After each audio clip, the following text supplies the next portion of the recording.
educação, saúde, segurança e infraestrutura para todos os cearenses. O governo do estado, por meio da Secretaria da Fazenda, está lançando o programa Sua Nota Tem Valor. Com ele, você escolhe uma instituição para ajudar e também pode ganhar prêmios. Ganha você, sua instituição e a sociedade. Cadastre-se e solicite a inclusão do CPF na nota a cada compra. Programa Sua Nota Tem Valor, fazendo da cidadania um gesto de solidariedade. Governo do Estado do Ceará. Novas ideias, novas conquistas. Bom dia a todos.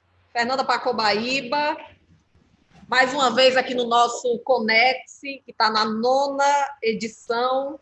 E hoje nós temos um Conex super especial, uma temática super especial e bastante discutida na nossa sociedade. E aí é com uma sensação de profunda gratidão que eu inicio mais um evento, contando com a participação de duas pessoas que, para mim, são referências positivas nesse diálogo que vem sendo empreendido na sociedade brasileira. E aí, hoje, a gente conta com a presença do Dr. Tássio Lacerda Gama, doutor em Direito, professor dos cursos da PUC de São Paulo e presidente do Instituto de Aplicação do Tributo, IAT, e, para mim, uma das pessoas mais capazes em termos de percepção do fenômeno jurídico no nosso país. O Tássio é uma pessoa que eu tenho o privilégio de conhecer há alguns anos, é uma referência na minha vida acadêmica também, e acho uma das palestras mais esperadas todos os anos do Congresso do IBET, que é o congresso mais importante de direito tributário, que é o reduto mais importante de direito tributário do nosso país, e certamente vai nos brindar de uma forma excelente. E tenho a honra aqui de estar ladeada pelo Dr. Mauro Benevides Filho, nosso eterno secretário da Fazenda. O Mauro, enfim, foi secretário da Fazenda por os 2 governos do Cid Gomes, o primeiro governo do Camilo, é deputado federal hoje pelo PDT aqui do Ceará, é membro da Comissão Mista da Reforma Tributária, doutor em Economia pela Universidade de Vanderbilt. Todo mundo sabe que hoje o modelo de gestão eu diria, exitosa do Estado do Ceará, em grande medida se deve ao trabalho do Mauro, pelo qual eu tenho muito respeito, admiração, e ele continua sendo uma pessoa altamente inspiradora na gestão do Estado do Ceará. Então, realmente, para mim é uma honra muito grande, estou bastante emocionada de ser vocês dois aqui, e não poderia deixar de iniciar também essa palestra, que é aqui esse debate que a gente vai transcorrer nesta manhã, agradecendo a toda a nossa equipe que tornou possível esse evento, em especial a secretária Sandra, que é a nossa secretária de planejamento, que coordena toda essa parte de gestão, agradecer a Dulce, agradecer a Celinha, muito obrigada, agradecer aqui ao Márcio, agradecer a Deise, muito obrigada pela delicadeza de vocês, e agradecer a cada um dos nossos servidores que nesse momento escutam a nossa palestra, transmitida pelo YouTube, bem como a toda a sociedade. Nós fizemos uma ampla divulgação desse evento, porque sabemos da pertinência do tema, sabemos que precisamos realmente ser transparentes, precisamos dialogar muito em momentos de reforma tributária, especialmente uma reforma tributária ampla, como vem sendo sinalizada, e é por isso que a gente está aqui com o tema reforma tributária, o dito e o não dito. É um tema super inusitado, que eu diria que traz luzes para algo que a gente precisa realmente atentar. Tem muita retórica em um determinado sentido, mas tem muita coisa que não está sendo dita. E aí eu acho que esse é o propósito e certamente a gente vai conseguir colocar algumas pulgas atrás das nossas orelhas no sentido positivo, para que a gente consiga tomar, para que esse país consiga tomar a melhor decisão possível nesse momento. Então, mais uma vez, agradecendo a todos vocês, e a gente inicia com a fala do professor Tássio Lacerda Gama. Muito obrigada, professor. Bom dia a todos. Fernanda, é uma honra estar aqui com você, acompanho sua trajetória, você tem dado muitas alegrias à comunidade acadêmica da qual você faz parte. Falava agora há pouco com o deputado Mauro Benevides Filho, um prazer te conhecer, deputado. Ouço sua fama o precede. Então, de há muito conheço o seu trabalho e conheço as pessoas que são inspiradas pelo seu exemplo. E é uma satisfação enorme estar aqui com vocês, especialmente com minha amiga Fernanda, podendo falar de um tema tão importante. Se tornou um lugar comum falar que nós vivemos um manicômio jurídico-tributário. Essa expressão foi cunhada na década de 70 por um jurista gaúcho que tinha uma enorme capacidade de expressão escrita e escreveu um livro que é um clássico para os teóricos do direito tributário. E ele defendia que o manicômio existia porque a racionalidade política, a racionalidade econômica e a racionalidade jurídica eram todas confusas e a gente não tinha uma metódica própria do direito tributário. Na verdade, o que eu vejo hoje em dia, nós vivemos não num manicômio, porque o manicômio é aquilo que não tem racionalidade. Nós vivemos em uma Babel, porque nós temos muitas racionalidades que não estão se entendendo. Então, existe, para um tema importante que toca a vida de todas as pessoas, um anseio político, um anseio econômico, um anseio jurídico, um anseio fiscalizatório, e as pessoas não estão se entendendo. E tal qual aconteceu na cidade de Babel, que é uma palavra que tem origem hebraica e que remete à confusão.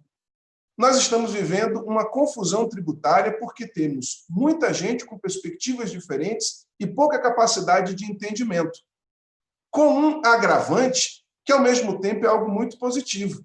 As redes sociais transformaram o debate sobre reforma tributária não mais em uma discussão de 100 especialistas, mas numa discussão que toca diretamente a percepção de milhões e milhões e milhões de pessoas que estão vendo aqui e ali alguns fatos que são muito relevantes.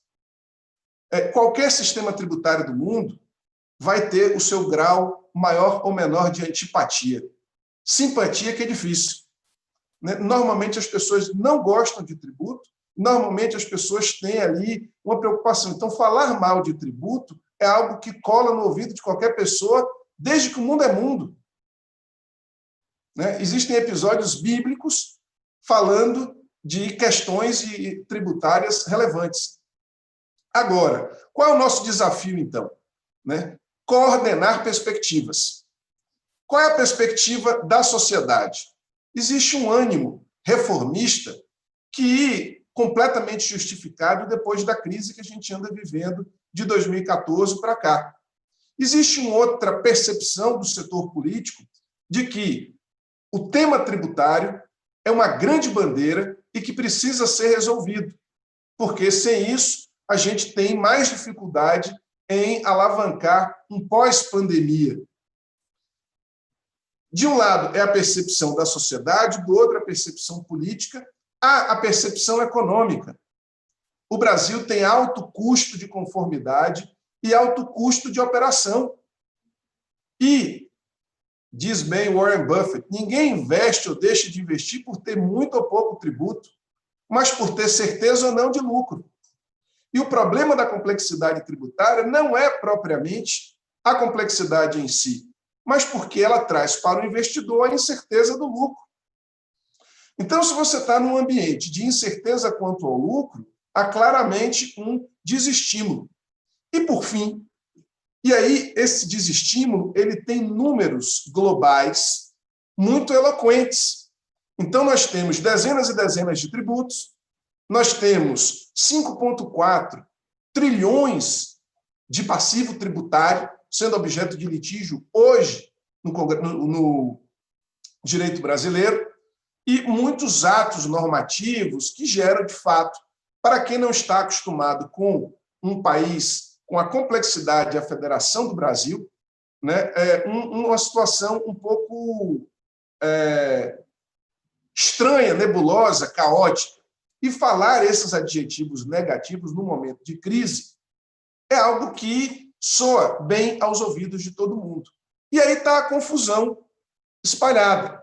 Será que a redução da complexidade que os teóricos da economia justamente esperam vai vir, decorrem da Constituição e da lei? É uma primeira pergunta. Será que a transformação do sistema tributário pretendida pelo setor político vai trazer o resultado de desenvolvimento que se espera? E aí, a comunidade jurídica, que durante algum tempo, também por uma questão de método, acabou ficando, de certa forma, restrita às suas questões próprias, acabou não participando como deveria do grande debate nacional sobre a melhora do sistema tributário. Então, o que está sendo dito? Para que a gente possa falar do não dito, vamos começar com o que está sendo dito. Temos um sistema caótico, temos um sistema que atrapalha a competitividade das empresas brasileiras, que dificulta o investimento porque ele não é inteligível para o investidor externo e também para o investidor nacional. O Brasil gasta-se 2.000 e tantas horas por ano só para atender ao cumprimento de normas tributárias. Temos 5,4 trilhões de endividamento tributário. Então, isso é o que está sendo dito, que essa situação é insustentável e que ela precisa ser transformada, porque se não houver uma transformação desse quadro caótico, nós não teremos uma adequada retomada pós-pandemia, desenvolvimento competitivo dos setores produtivos do Brasil e assim sucessivamente. Qual é o meu trabalho, junto com os 35 pesquisadores que trabalham comigo dentro do Instituto de Aplicação do Tributo, que é uma entidade sem fins lucrativos, que funciona junto com o meu grupo de pesquisa da PUC de São Paulo. Lá a gente não trata propriamente do tema reforma tributária, é um pacto, a gente não vai falar disso, porque a gente está preordenado a identificar pontos que possam ser solucionados com começo, meio e fim. E eu, pessoalmente, estou muito convencido que a grande bandeira de reforma tributária ela precisa ser algo permanente. Melhorar a relação fisco-contribuinte deve ser feito no dia a dia. É que nem cortar a unha. Você não cortou uma vez e esqueceu para o resto da vida. É sempre aquela atenção. O que eu posso fazer para melhorar todo dia? E a forma como a Fernanda concorda comigo é uma demonstração de que esse é um trabalho incessante e permanente. Né? A gente não tem, acabou, resolvi a relação fisco-contribuinte. Então, uma vez identificado que as duas propostas do Congresso Nacional, tanto a PEC 45 quanto a PEC 110, se propõem a resolver esse estado caótico de coisas, existe um fator curioso na contribuição sobre bens e serviços que foi proposta pelo governo. E aí, hoje, saiu um artigo do Bernard Api falando que é inadequado, criticando, dizendo que a aprovação da CBS pode trazer dificuldade numa solução mais ampla. E eu também sou crítico à CBS, mas pela razão inversa. Qual é o ponto que me parece importante? A CBS ela tem uma série de questões que depois eu vou pormenorizar, são 10 pontos que eu enumerei para não ficar com discurso abstrato. Eu fiquei preocupado de ficar muito abstrato o meu discurso, então eu enumerei 10 itens que evidenciam que a proposta de uma contribuição sobre bens e serviços ela é inadequada para o fim que ela se propõe. Primeiro ponto importante é perceber que a CBS ela joga contra, não por desgastar o capital político. Isso também, mas no sentido inverso. Eu, em outubro do ano passado, participei de uma audiência pública na Câmara Americana de Comércio, que estava o presidente Rodrigo Maia e uma série de outros deputados engajados com a reforma tributária. E ali eu fiz uma exposição dizendo o seguinte: há ganhadores e há perdedores. Os ganhadores estão cientes que são ganhadores, os perdedores não estão. O que está sendo dito é que existe aí uma proposta de solução para uma série de coisas relacionadas ao sistema tributário. O que não está sendo dito é que não se alcançará a igualdade, mas se jogará nas costas do setor de serviço e de toda a indústria que tem acesso a incentivos fiscais o ônus de desonerar quem vence nessa proposta. Isso não está claro. Tá? Em alguns setores se discute até a pertinência de fazer uma realocação, mas isso não está sendo colocado de maneira clara em momento nenhum. O que a CBS ela faz é colocar números, porque agora tem alíquota, que evidenciam o equívoco do IBS, do Imposto sobre Bens e Serviços, por conta de ampliar a regressividade, por conta de desequilibrar o arranjo tributário que nós temos hoje, no pior momento, que é um momento de crise, de necessidade de incentivo ao investimento e não de oneração de setores essenciais. Então, a CBS ela não gasta o papel político porque ela vai resolver um problema e vai deixar outro de fora. Ela gasta o papel político porque ela está permitindo à sociedade fazer contas. Enquanto se discutia uma proposta de emenda à Constituição, já era evidente que uma alíquota única não é algo que traz igualdade, porque a gente não está tratando de alíquota efetiva. A gente está tratando de alíquota prevista na lei e ninguém paga a alíquota que está prevista na lei. Quem tem muito crédito sai desonerado. Quem tem pouco crédito, como setor de serviços, sai sobreonerado. Então, eu quero apontar, feita essa introdução, de que a CBS ela joga contra o IBS, não porque ela gasta capital político, ela até gasta, mas especialmente porque ela permite se fazer conta. E os setores estão fazendo conta. Hoje, o setor responsável pela educação primária privada falou que, se aprovada a CBS, coloca em risco 10 milhões de crianças que estão no ensino privado e podem não ter condição de continuar. Muitos milhões de pessoas que hoje têm um plano de saúde popular. Se aumentar 5, 10, 15 reais, isso é o que representa um aumento de 10, 15, 20% do aumento do custo do plano de saúde, pode representar milhões de pessoas que saem de um plano de saúde privado, simples, popular, e vão abarrotar ainda mais o SUS. É um movimento oposto ao que o próprio governo federal quer. Então, as pessoas estão fazendo conta. Então, a minha avaliação hoje é de que há baixa chance de ser aprovada a CBS. Da mesma forma, por uma questão de calendário, há baixa chance de ser aprovadas as emendas. Mas essa é uma avaliação, isso eu quero ouvir depois o deputado Mauro Benevides Filho, na sua, porque a minha praia aqui é comentar com vocês, rapidamente, 10 itens que mostram por que a CBS é a solução errada para o problema certo. Primeiro, a complexidade do sistema tributário não deriva da Constituição e nem da lei. O que deriva da Constituição é objeto de ações declaratórias de constitucionalidade ou de inconstitucionalidade. O que deriva da lei, da mesma forma. A lei e a Constituição já foram consideradas pelo Supremo Tribunal Federal de forma vinculante como constitucionais.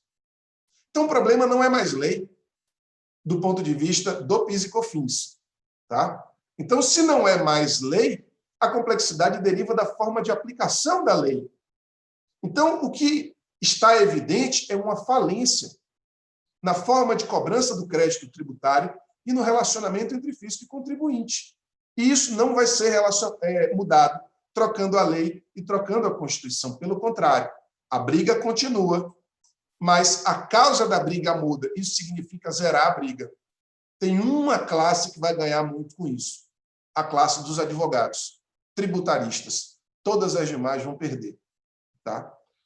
2, resgata o problema da definição de receita que já está resolvido pelo Supremo. A melhor doutrina diz que a base de cálculo deixa mais claro qual é o fato gerador do tributo, a hipótese de incidência. A gente tem uma hipótese de incidência falando de receita e tem uma tomada de crédito em cima de bens e serviços. A tomada de crédito é mais restrita do que a receita. Isso faz com que a gente tenha, novamente, discussão sobre insumos que já está resolvida para o PIS e COFINS no âmbito do STJ. 3, traz o problema da nota fiscal inidônea, seja ela eletrônica ou não, para o âmbito do PIS e COFINS. Os populares têm a crença, e eu também tenho, de que no âmbito eletrônico não tem fraude. Tem, não que seja fraude do voto, como se diz usualmente aí, mas é possível se fraudar eletronicamente, e os bancos podem dizer isso com mais evidência do que qualquer outro setor, porque são quem mais sofre fraude eletrônica.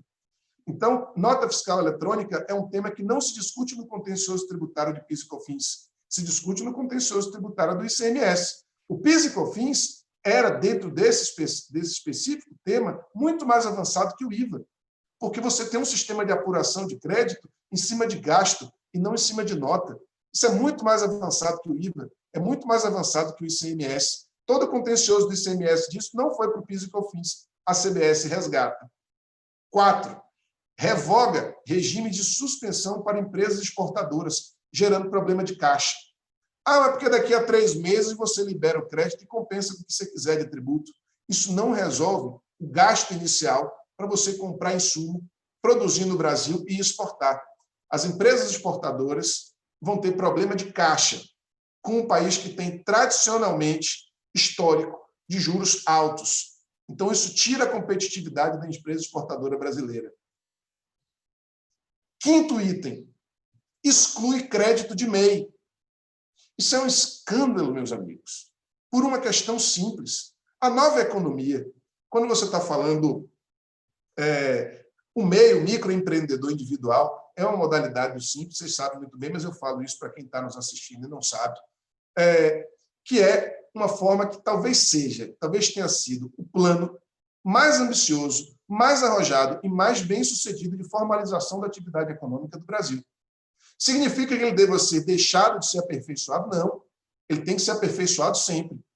Mas fazer com que essas empresas, que esses microempreendedores individuais não dêem direito a crédito, é fazer com que seja muito melhor contratar uma empresa no presumido, que vai dar 12% de crédito, do que um táxi ou um motoboy, que é MEI. Por exemplo, a Log, que é a maior empresa de entrega diária do país. Todos os entregadores, o que viabilizou a Amazon no Brasil, se chama Log. Tá? É a nova economia. Cresceu 500% na pandemia. É um fenômeno que tem que ser estimulado. É lógico que tem que ser aperfeiçoada a relação, né, dos prestadores de serviço com esses canais, sempre aperfeiçoada. Mas esse pessoal tem que ser estimulado. E o que aconteceu com eles? Não estão dando direito a crédito. 80% do seu gasto com a Log vem de notas fiscais de microempreendedores individuais. Isso é um desestímulo a uma área da atividade econômica que está funcionando. 6. Aumenta o custo de intermediação bancária. Porque vai a alíquota fixa de 4,65 para 5 e um bocado. Cria desequilíbrio concorrencial para empresas do Simples, gerando tratamento anti-isonômico e inconstitucional. A Constituição pede que seja dado tratamento especial às empresas do Simples, às pequenas e médias empresas, e está sendo criado um tratamento anti-isonômico. Por quê? Porque uma empresa no presumido dá 12% de crédito. Uma empresa industrial no Simples dá 1,4% de crédito. Por quê? O crédito que você toma não é o gasto. O crédito que você toma é o destacado em nota. O MEI não vai crédito destacado em nota, você não toma crédito. Veja que nós estamos resgatando um passado ineficiente para supostamente reformar e aperfeiçoar o sistema tributário brasileiro. 8.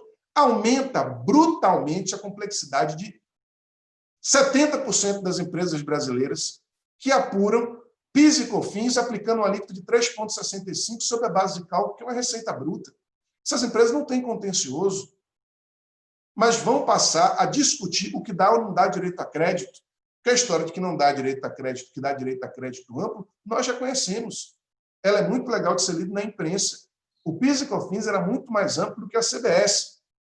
Era potencialmente muito menos gerador de conflito do que a CBS. Virou o caos que virou. 9. Aumenta objetivamente a tributação de saúde, educação, leitura, telecomunicações, energia elétrica, entre muitos outros serviços fundamentais. Os setores já estão fazendo conta. O ensino superior fala em risco para 170 mil estudantes. O ensino básico, 10 milhões de estudantes. Então, à medida em que se amadurece a discussão e os setores fazem conta, nós já temos manifestação contrária da Fiesp, manifestação contrária dos setores de telecomunicações, dos setores de energia elétrica, todos eles saindo prejudicados. 10. É um desastre político, econômico e jurídico justificado pelo aumento de arrecadação que o PIS/COFINS gerou. Então, o PIS/COFINS é o melhor caso de sucesso arrecadatório do país nos últimos 20 anos. Querem repetir o PIS e COFINS e, para isso, estão dispostos a passar por cima de tudo. Um alerta: o partido que aprovou a aprovação do PIS e COFINS jamais voltou ao poder. A maior fonte de derrota do governo federal é o PIS e COFINS. Devem dezenas, centenas de bilhões por conta dessa prática. Então, veja, isso não está sendo dito. O nosso desafio é pensar como reduzir custo de transação, como aumentar a receita, como baixar a litigiosidade, como aumentar a justiça e inclusão social, para dar uma reforma ao Congresso Nacional que possa ser chamada de sua, porque ele quer entregar isso para a sociedade. O nosso desafio é responder a essas perguntas sem insistir com uma solução que resolve um problema que não existe, que é um problema que deriva da Constituição e da lei. E eu provei, mostrando que, tendo sido considerado constitucional as alterações constitucionais e a lei, não é daí que deriva a nossa conflituosidade e todo o efeito negativo que ela enseja. Então, minha primeira comunicação sobre o que eu não vi sendo dito é essa. E aí a gente vai comentando outras coisas, porque o meu compromisso é propor também. Eu tenho sido um crítico contundente, eu tenho feito questão de chamar a atenção que eu separo a pessoa jurídica da física. Boa parte dos responsáveis pelas propostas que estão andando são meus amigos, são pessoas que eu respeito. Eu tenho um enorme respeito por essas pessoas. Agora, uma coisa é o respeito à pessoa, outra coisa é me furtar um debate que me parece necessário, porque eu não ouvi falar, eu não estudei, eu vivo isso, isso é meu dia a dia, eu não posso ficar calado. Tá? Então, minha primeira participação é essa, estou ansioso por ouvir vocês. Tá ótimo, professor. A gente alcançou aqui quase 150 pessoas estão nos ouvindo nesse momento. Várias pessoas estão mandando um abraço para o senhor aqui do IBET, viu? Mantovani, Ricardo Anderli, enfim, uma porrada de gente. Realmente muita gente escutando e parabenizando. A discussão realmente é bastante pertinente. E a gente segue agora com o doutor Mauro Benevides, tocando na mesma temática. Bom, minha primeira palavra é, inequivocamente, saudar ela, essa extraordinária secretária da Fazenda do Estado do Ceará, tem dado realmente uma contribuição inestimável para esse modelo de gestão que o Estado do Ceará tem exportado aí pelo Brasil, sem qualquer petulância e tal, e ela representa toda essa gestão. Quantas vezes nós fomos alertados por ela para poder seguir nesse ou naquele caminho. Portanto, para mim é motivo de muita alegria, Fernanda, estar aqui não somente junto com você, mas como você bem me explicava anteriormente, o vasto conhecimento que o professor Tássio no direito tributário brasileiro, né, fazendo, inclusive, o raciocínio de vários advogados da área tributária. Portanto, o professor Tássio tem a certeza absoluta do privilégio que considero, portanto, estar com todos vocês na manhã de hoje. O que eu penso sobre a reforma tributária, eu queria ponderar aqui aos nossos internautas que nos acompanham nesse momento, era o seguinte: é importante, claro, nós examinarmos a necessidade de uma simplificação do sistema tributário, que, como o professor Tássio abordou, não só as leis, a Constituição, mas a parafernália que existe de decretos, de instruções normativas, de portarias, de obrigações acessórias. Você paga o tributo, mas entregou errado o FD, lá vem a confusão, é multa sobre faturamento, são valores extraordinários. Então, tudo isso gera no dia a dia, não só do fisco, mas no dia a dia da empresa, isso gera, sim, custos bastante elevados, isso diminui a competitividade da economia brasileira, o estágio macroeconômico que nós estamos, com o déficit primário de 800 bilhões de reais, com relação à dívida PIB que vai aos 98%, aliás, dos países emergentes, nós somos o maior. Portanto, a gente tem que pensar assim, sobretudo para aquela empresa ou para aquela indústria que trabalha em dois estados diferentes, que vão encontrar, por exemplo, na legislação do ICMS, interpretações diferenciadas de como o fisco analisa essa ou aquela norma e que, portanto, eu acho que a gente tem que estar atento a essa questão, buscar essa simplificação. Portanto, eu acho que é, sim, matéria que se deve persistir, né, no alcance dessa tão sonhada simplificação que as empresas brasileiras. E o investimento privado, ele vem para ele ser lucrativo, ele precisa ter essa facilidade no entendimento de como isso possa ser processado, que custo isso representa na sua matriz de custo, para ele, inclusive, definir preços e definir a sua rentabilidade, se o seu investimento ele é viável ou não dentro daquela taxa interna de retorno que foi estabelecida para o seu negócio, que cada negócio vai buscar a sua taxa interna de retorno. Tudo isso é importante, nós estamos atentos às emendas. Você tem a 110, que você já mencionou, oriunda do Senado, você tem a nossa 45, você tem a do Concefaz, que são dos secretários da Fazenda, tem também a emenda constitucional da reforma tributária solidária, que é de um segmento de várias entidades que contribuem também aqui conosco dentro do Congresso Nacional. Agora, além disso, além dessa necessidade dessa simplificação, eu me preocupo com alguns outros pontos. Dos 2,1 trilhões que o Brasil arrecada de tributos nos 3 níveis, 1,87 trilhão, ou seja, metade, um pouco mais da metade, a base de incidência desses 2,1 trilhões, 1,1 trilhão é imposto sobre consumo. E como o menos favorecido aloca uma maior parte da sua renda no consumo, o rico menor parte. Por isso que a gente diz que o Banco Mundial, naquele estudo dele de 142 países do mundo, não é o doing business em relação à complexidade de horas gastas para poder você apurar o seu tributo. Eu estou falando, na realidade, no modelo, né, na regressividade ou não do modelo, que hoje nós somos considerados o terceiro sistema mais regressivo do mundo, por uma razão simples. Nós temos 1,1 trilhão na arrecadação do imposto sobre consumo, e aí a 45, a 110, 5 impostos na 45, 7 na 110, junção de imposto de renda, CSLL, um adicional, um imposto seletivo. Então, muitas coisas tratando ainda dessa questão do consumo e um pouco mais, mas praticamente nada você altera o imposto sobre propriedade, que é o que os países do mundo, e a gente tem aí um estudo, uma apresentação, que trata de vários países do mundo afora no que diz respeito ao imposto de renda e ao imposto sobre propriedade. O imposto sobre propriedade no Brasil arrecada 97 bilhões. Não é nada, absolutamente nada.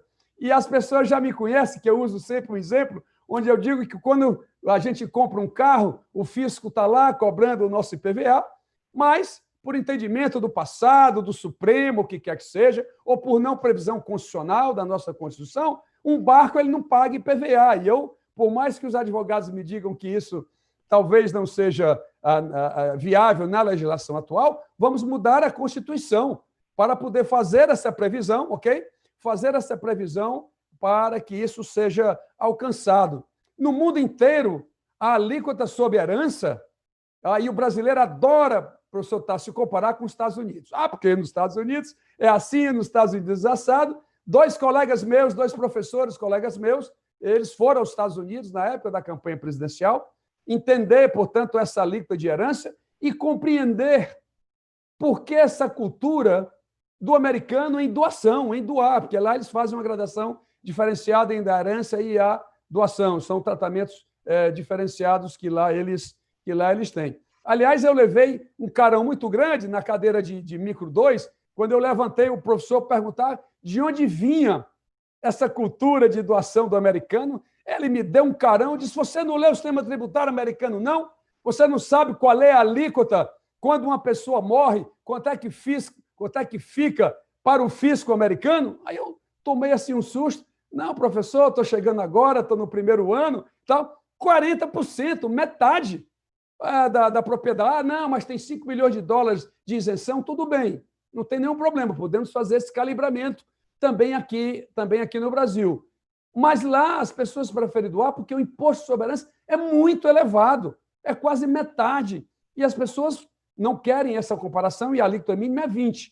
Aqui os estados brasileiros, somente 13 cobram os 8% que a resolução do Senado efetivamente permite, porque essa alteração ela não é feita pelo Congresso Nacional, a alíquota máxima, ela é feita exclusivamente pelo Senado Federal. Então, são alterações que a gente precisa examinar nessa reforma tributária, que tornará, inclusive, mais fácil. Você traz aí 160, 170 parlamentares que vão se juntar o conceito do IBS, eu vou já chegar na CBS, que se junta ao conceito do IBS e facilitar, portanto, a sua aprovação. E o segundo ponto é a questão do imposto de renda, né? Não somente para rendas mais elevadas, você fazer isenções das mais baixas, você aumentar a isenção da própria tabela do imposto de renda e buscar rendimentos mais elevados, apesar de que hoje você vir de pessoa física, você sai para a pessoa jurídica de si próprio,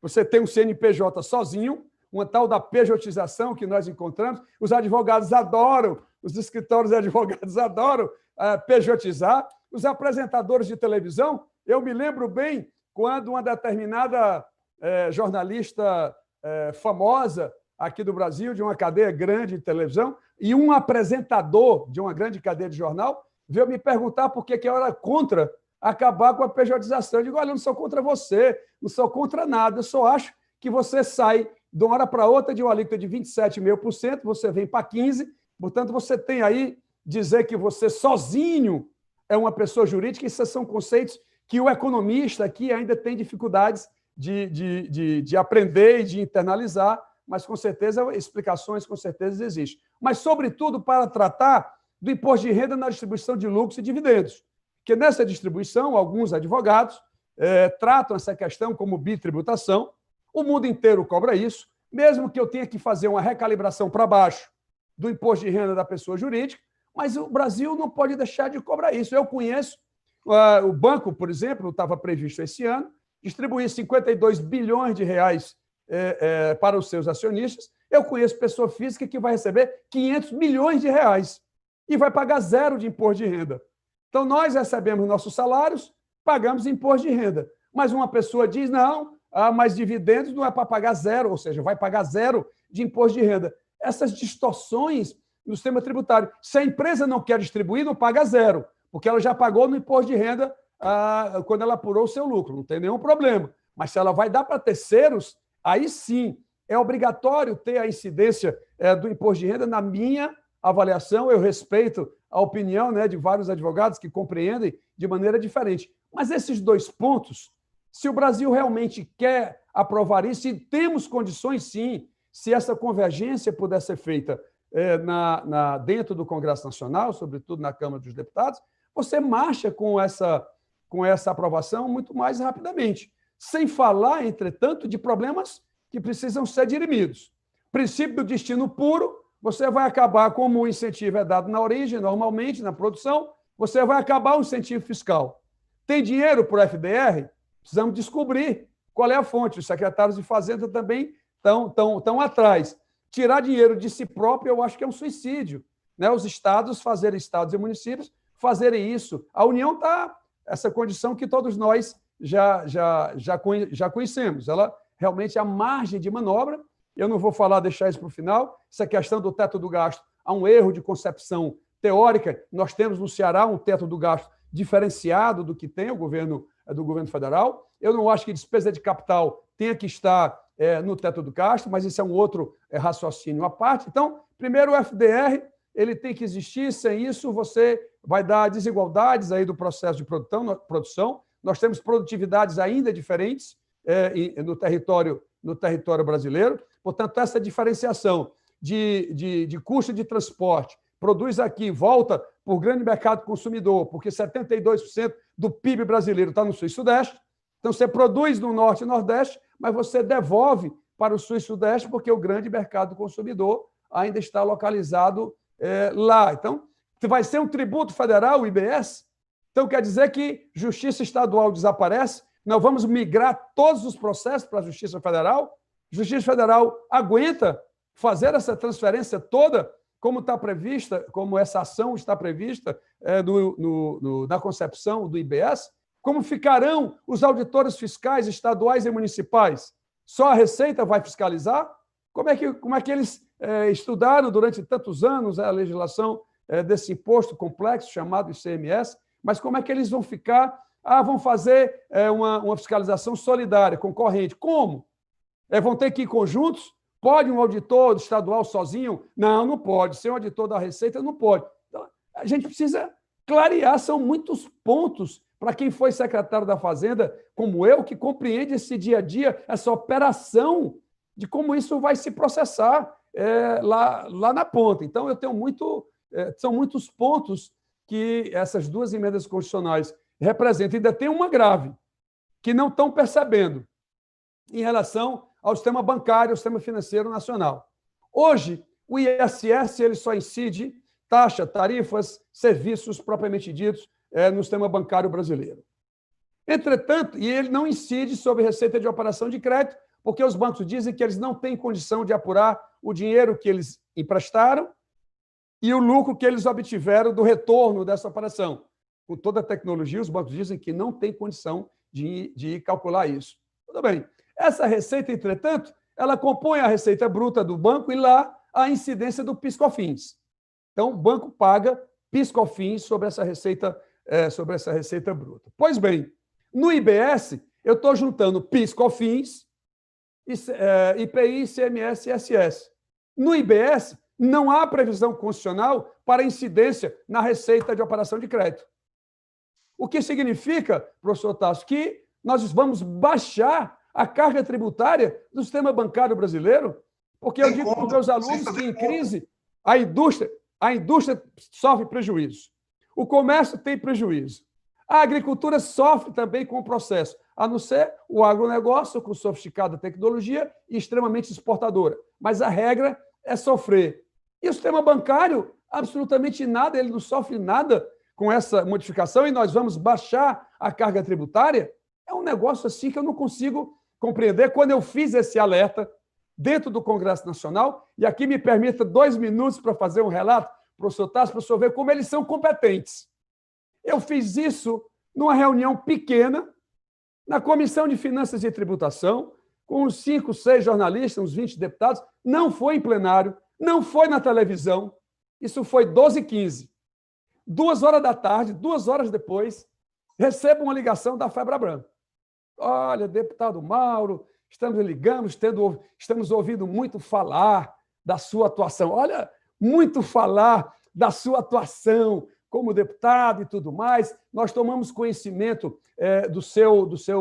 das suas colocações. Nós estamos querendo compreender melhor o que o senhor está dizendo. Olha a competência desses caras, em vez de vir para cima, para uma contestação mais veemente. Não, nós queremos compreender melhor, exatamente como o senhor está apurando esse raciocínio. Ou seja, realmente é um sistema extremamente eficiente, mas não pode, numa estrutura de reformulação da questão tributária brasileira, você ter ainda mais uma redução de carga. Eu não sei se esse 5,8, eu ainda acho que isso é um privilégio, essa apuração. Se é serviço, se o grosso é mão de obra, então o setor de serviço, que também é mão de obra, deveria ter um tratamento diferenciado. Até porque esse aumento de carga que já foi apontado aqui por você, eu acho que o setor de serviço, inclusive, está pouco mobilizado.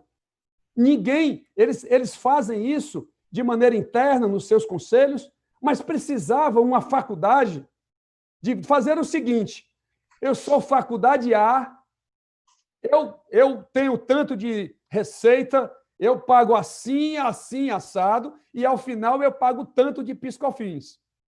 Na nova sistemática, a mesma faculdade, tenho a mesma receita, e a fórmula de cálculo será dessa maneira, e passarei a pagar tanto. Não tem dentro do Congresso Nacional, e olha, que eu sou um cara mais ou menos articulado dentro da casa. Nós não temos isso. O setor de serviço não soube ainda. Terá. Desculpe te interromper. Terá. Eu estou preparando para vários setores. Vai ser um prazer deixar na sua mão. Desculpe interromper, mas essa eu não pude deixar passar. Mas isso muito me alegra. Muito me alegra, porque estamos todos nós. Percebemos esse aumento inequívoco que terá essa carga no setor de serviços, mas isso na população, a gente precisa dizer assim: eu pagava tanto e agora vou pagar tanto mais alguma coisa. Isso é o que traduz a comunicação. Ela é muito importante para as pessoas, porque a pressão de fora para dentro do Congresso é muito relevante. Isso, às vezes, motiva os parlamentares a poder modificarem os seus raciocínios, o seu pensamento, a sua reflexão. Por isso que a gente cobra, onde eu tenho passado por aí, nas lives que tenho feito pelo Brasil afora, isso é fator preponderante. Eu acho que eles estão pouco. Eu recebi 3 proprietários de faculdades, eu fiz essa cobrança. Não, mas lá no conselho nós já decidimos isso. Não interessa conselho, interessa passar para a sociedade o que efetivamente isso vai acarretar para eles, para o segmento. Até porque cada setor de serviços tem tratamento diferente. Se eu vou para uma academia de ginástica, que tem muitas máquinas, muito bem de capital, é uma coisa. Se eu vou para um escritório de advogados, né, o tratamento, ou seja, eu acho que o impacto eles serão diferentes. Eu tenho que apropriar essa conta no mesmo segmento, na mesma empresa. E aí sim você traduz com mais facilidade o entendimento para as pessoas e o entendimento que o Congresso Nacional tanto precisa. Então, essas preocupações... Fernando, como é que está meu tempo aí? Já passei, não passei? Estou bem? Ok? Esses pontos que eu estou levantando, eu me preocupo, por exemplo, o professor falou bem do microempreendedor individual, eu estou, inclusive, com um entendimento, talvez eu esteja equivocado em relação ao super simples, porque hoje ele repassa a grande empresa que compra da microempresa ou da empresa de pequeno porte. Para aqueles nossos internautas, microempresa é aquela que fatura até R$360 mil anos, e empresa de pequeno porte é aquela que fatura até R$4.800.000 ano. Essa é para as pessoas estarem junto conosco aqui no entendimento. Quando as grandes empresas compram, a informação que eu tenho é que hoje eles se acreditam do 9,25. Eles contribuem na alíquota inteira.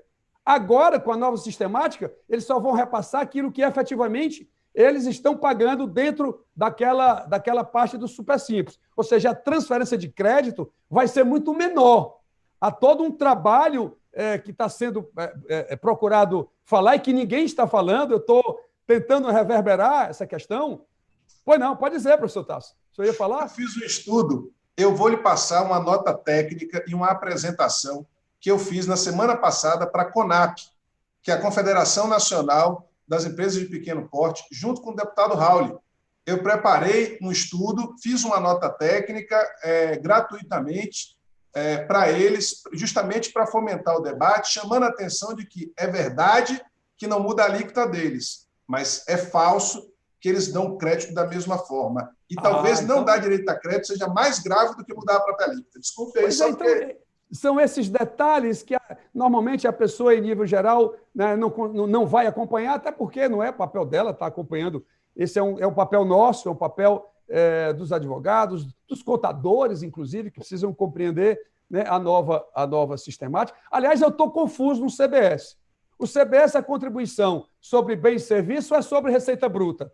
Eu não consigo entender se é de um jeito, se é vocês que são advogados, é preciso... Eu sou economista, eu não consigo com uma hora de um jeito, outra hora de outro. Eu preciso ter esse esclarecimento na live de hoje, porque é uma confusão dentro, 61 páginas de troca lá, e não mexe, como eu estava falando. O Brasil, para se ajustar, ele, além de simplificar a sua legislação, mas ele tem que acabar desigualdades. E eu iniciava falando que dos 328 bilhões de desonerações tributárias, o Brasil pode ter dinheiro sem reforma tributária. Sem nada, basta ele tirar 15% de todos os incentivos fiscais. Eu não sou contra incentivo fiscal. É importante ele otimizar. Eu sempre brinco com a secretária Fernanda, como é que pode um queijo suíço pagar 0 de PIS/COFINS? Porque nos estados você sai de 18, a cesta básica é 7. Aqui na União, o PIS/COFINS é 0 para determinados produtos. Eu sei que tomar um vinho com queijo suíço e tal, não sou nada contra. E isso agora pagar 0 de PIS/COFINS. E já pensou, não sei se o professor Tasso gosta de salmão grelhado, no molho de alcaparras e tudo mais, paga 0 de PIS/COFINS, o filé mignon, 0 de PIS/COFINS. Você tem 58 produtos que não precisam de nada. Só um PLzinho simples, retirando essas isenções, que isso pode dar, pensa que é pouco dinheiro, 7, 8 bilhões, mas isso vai somando no total de necessidades, dando uma melhor equidade, uma melhor forma mais justa de fazer essa carga tributária, até porque essa discussão também, que eu vejo muito, carga tributária é alta, é baixa, as pessoas precisam entender que carga tributária é alta, é baixa, não é no percentual que se cobra em proporção do PIB, mas é na qualidade dos serviços que o serviço público devolve para a sociedade, e aí, nesse sentido, a reclamação de que a educação pública nem é tão de extraordinária qualidade, o SUS, o Sistema Único de Saúde, precisa ainda de reforços mais significativos, aí tudo bem, aí eu entendo, mas todo mundo sabe que existem países com carga tributária de até 50%, como é a Suécia, a Dinamarca, enfim, outros países mais desenvolvidos, que sabem que tem, que devolvem para a população, as populações se sentem acolhidas com o imposto que ela paga, então não é bem esse percentual. Portanto, precisamos simplificar, para concluir, mas precisamos torná-la essa carga mais justa. E, por último, uma holding que junta todo o dinheiro e tem participação acionária. Isso passa a ser a atividade principal dela. Ela pagará PIS e COFINS sobre isso? No meu entendimento, vai ter que pagar. Então, eu queria saber se, inclusive, os dividendos, porque eu falei da cobrança de dividendos, aí quero saber se isso também, pelo que eu li, aquilo é a atividade principal dela. Eu acho que vai ter, sim, a incidência já agora, se isso viesse a ser aprovado, porque esse negócio de dual, para terminar, vou terminar mesmo agora, secretário. O dual, você vai criar o do governo federal, vai criar ICMS e ISS sozinho, você perde potência. E, por último, a alíquota do IBS. A alíquota do IBS, que você tinha 5% de PIS/COFINS para chegar a 25% do nosso amigo, seu amigo Bernardo Api, amigo da Fernanda, o Eurico Desante, que esteve conosco algumas vezes, enfim. Meu amigo também. Eu gosto dele. Seu amigo também. Mas vamos lá, vamos terminar aqui esse raciocínio, que para mim ele é importante. Se era 25%, o IPEA fez um trabalho, entregou para mim, aliás, para vários deputados, com 27,9%. Agora, de 5% indo para 12%, isso vai a 32%. Mesmo sendo os 27%, hoje um produto da cesta básica, ele paga 7%, a empresa, se for de lucro presumido, 3,65%, 10 ponto alguma coisa, ele vai 10,65%, ele agora vai pagar o arroz e o feijão, ele vai pagar 30%, 27%, 30%, e aí o API diz, mas deputado Benevides, o senhor não está entendendo a minha colocação. É coisa de rico. Aí ele diz assim, o senhor não está entendendo. Essa autarquia que nós estamos criando, como se fosse um fisco mais aprimorado, o senhor fique tranquilo que em 30, 60 dias nós vamos devolver esse imposto para todo mundo, ou através do NIS, ou através do CPF. Vai ser o primeiro lugar do mundo onde o pobre vai ter que ter capital de giro, professor Tássio. Ele vai pagar na frente para receber de volta. Isso é só no Brasil que isso vai acontecer. Eu acredito que isso é possível se for na hora da compra. Se a gente pode evitar fraude ou não ter fraude, se a gente tiver o pagamento do auxílio emergencial, que nós criamos no Congresso Nacional, não foi o Poder Executivo que criou, fomos nós que criamos na Câmara dos Deputados. Lá você recebe um código na hora do pagamento, que só você recebe, e lá isso praticamente eliminou as fraudes. Talvez, se a dispensa for na hora, aí eu acredito. Mas essa história do fisco, a secretária Fernanda devolver com 15 dias o imposto, vamos observar. Eu não vou falar nem de mim, né? Eu vou ficar fora desse processo, porque devolver imposto em 15 dias, se bem que os sistemas estão tão aprimorados, a Secretaria da Fazenda do Estado do Ceará tem investido muito em tecnologia, pagamentos em duplicidade, muitas vezes, por exemplo, em PVA e duplicidade, dá para receber com 48 horas, Fernanda, agora? Com 48 horas, enfim, mas isso me gera preocupação, você sair de uma alíquota de 10,65 para uma alíquota de 30, e eu acreditar que em 30 e 60 dias o mais pobre vai receber o seu dinheiro de volta. Mas, enfim, já falei demais, peço desculpas, mas vamos lá para o debate. A secretária Fernanda vai falar muito mais inteligentemente do que nós dois, professor Tássio. É isso. Obrigada, deputado Mauro. Já tem gente aqui, nós alcançamos mais de 180 pessoas que estão nos ouvindo agora, viu, gente? Então, realmente, aí o pessoal está dizendo, tem um colega, a colega Amanda Gomes está dizendo que essa live tem que ser a parte 1 de 10, viu? Realmente um debate inteligente, com pontos super pertinentes. Eu queria, a minha fala é breve, porque, de fato, o palco é dedicado a vocês. Mas tem uma coisa que margeou o discurso de vocês, que eu acho que é super importante na reforma tributária. Inclusive, eu estive no CECIF, a convite do professor Eurico, para tratar da cultura. Eu acho que é algo que Tássio acaba falando um pouco nisso, e ele participou da minha banca de doutorado, Mauro. Tem uma... Ah, agora eu estou entendendo. Fui avaliada por ele. E aí, o que acontece? Tem um capítulo lá que eu falo dessa... Nós temos uma tradição que é latina. Essa é uma cultura do limite que nos autoriza demais a acreditar, né? Tá incrustado no nosso pensamento, que quanto mais normas nós colocarmos, que em tese a norma ela vem trazer um limite, mais segurança a gente traz. Só que nós pertencemos a uma escola do direito tributário, tem vínculos fortes com a semiótica, e que a gente acredita também que as palavras, elas trazem, cada palavra ela vai trazer um universo semântico gigantesco e que, ao invés de facilitar, ela pode acabar dificultando. Tem uma outra palestra também que eu indicaria para quem está nos ouvindo, que inclusive foi um evento, Tássio, não sei se você assistiu, que o Eurico promoveu com o professor Ricardo Guiburg, Mauro, que é um professor argentino. E olha que coisa interessante, perguntava assim para o professor Ricardo Guiburg qual era, o que era que ele achava que faltava no sistema legislativo, no sistema tributário brasileiro. E ele dizia, olha, falta para... Como? Desculpe, fizeram essa pergunta para ele? Fizeram. E aí, o que é que ele disse? Ele disse, olha, eu acho que falta para vocês uma paciência no debate legislativo. Achei tão interessante isso, Mauro, e casa muito com isso que a gente está vivendo agora. Nós temos uma mania, de fato, o Poder Executivo, ele acaba capitaneando alguns processos, ou até mesmo o próprio, digamos, algumas iniciativas individuais dentro do Congresso Nacional, e nós não temos uma paciência institucional. A questão do diálogo, para a gente, ela é mais retórica. Nós dizemos muito, né, que estamos aptos a dialogar, mas nós temos ainda uma veia, e aí me lembro da Lilian Schwartz, né? Essa coisa, nós temos uma veia de autoritarismo muito forte e mal resolvida no Brasil. Então, é muito simples eu chegar e dizer assim, não, mas tem que ser desse jeito. No fundo, a Fernanda acaba virando uma tirana e diz como é que quer e acabou se tem que ser do meu jeito.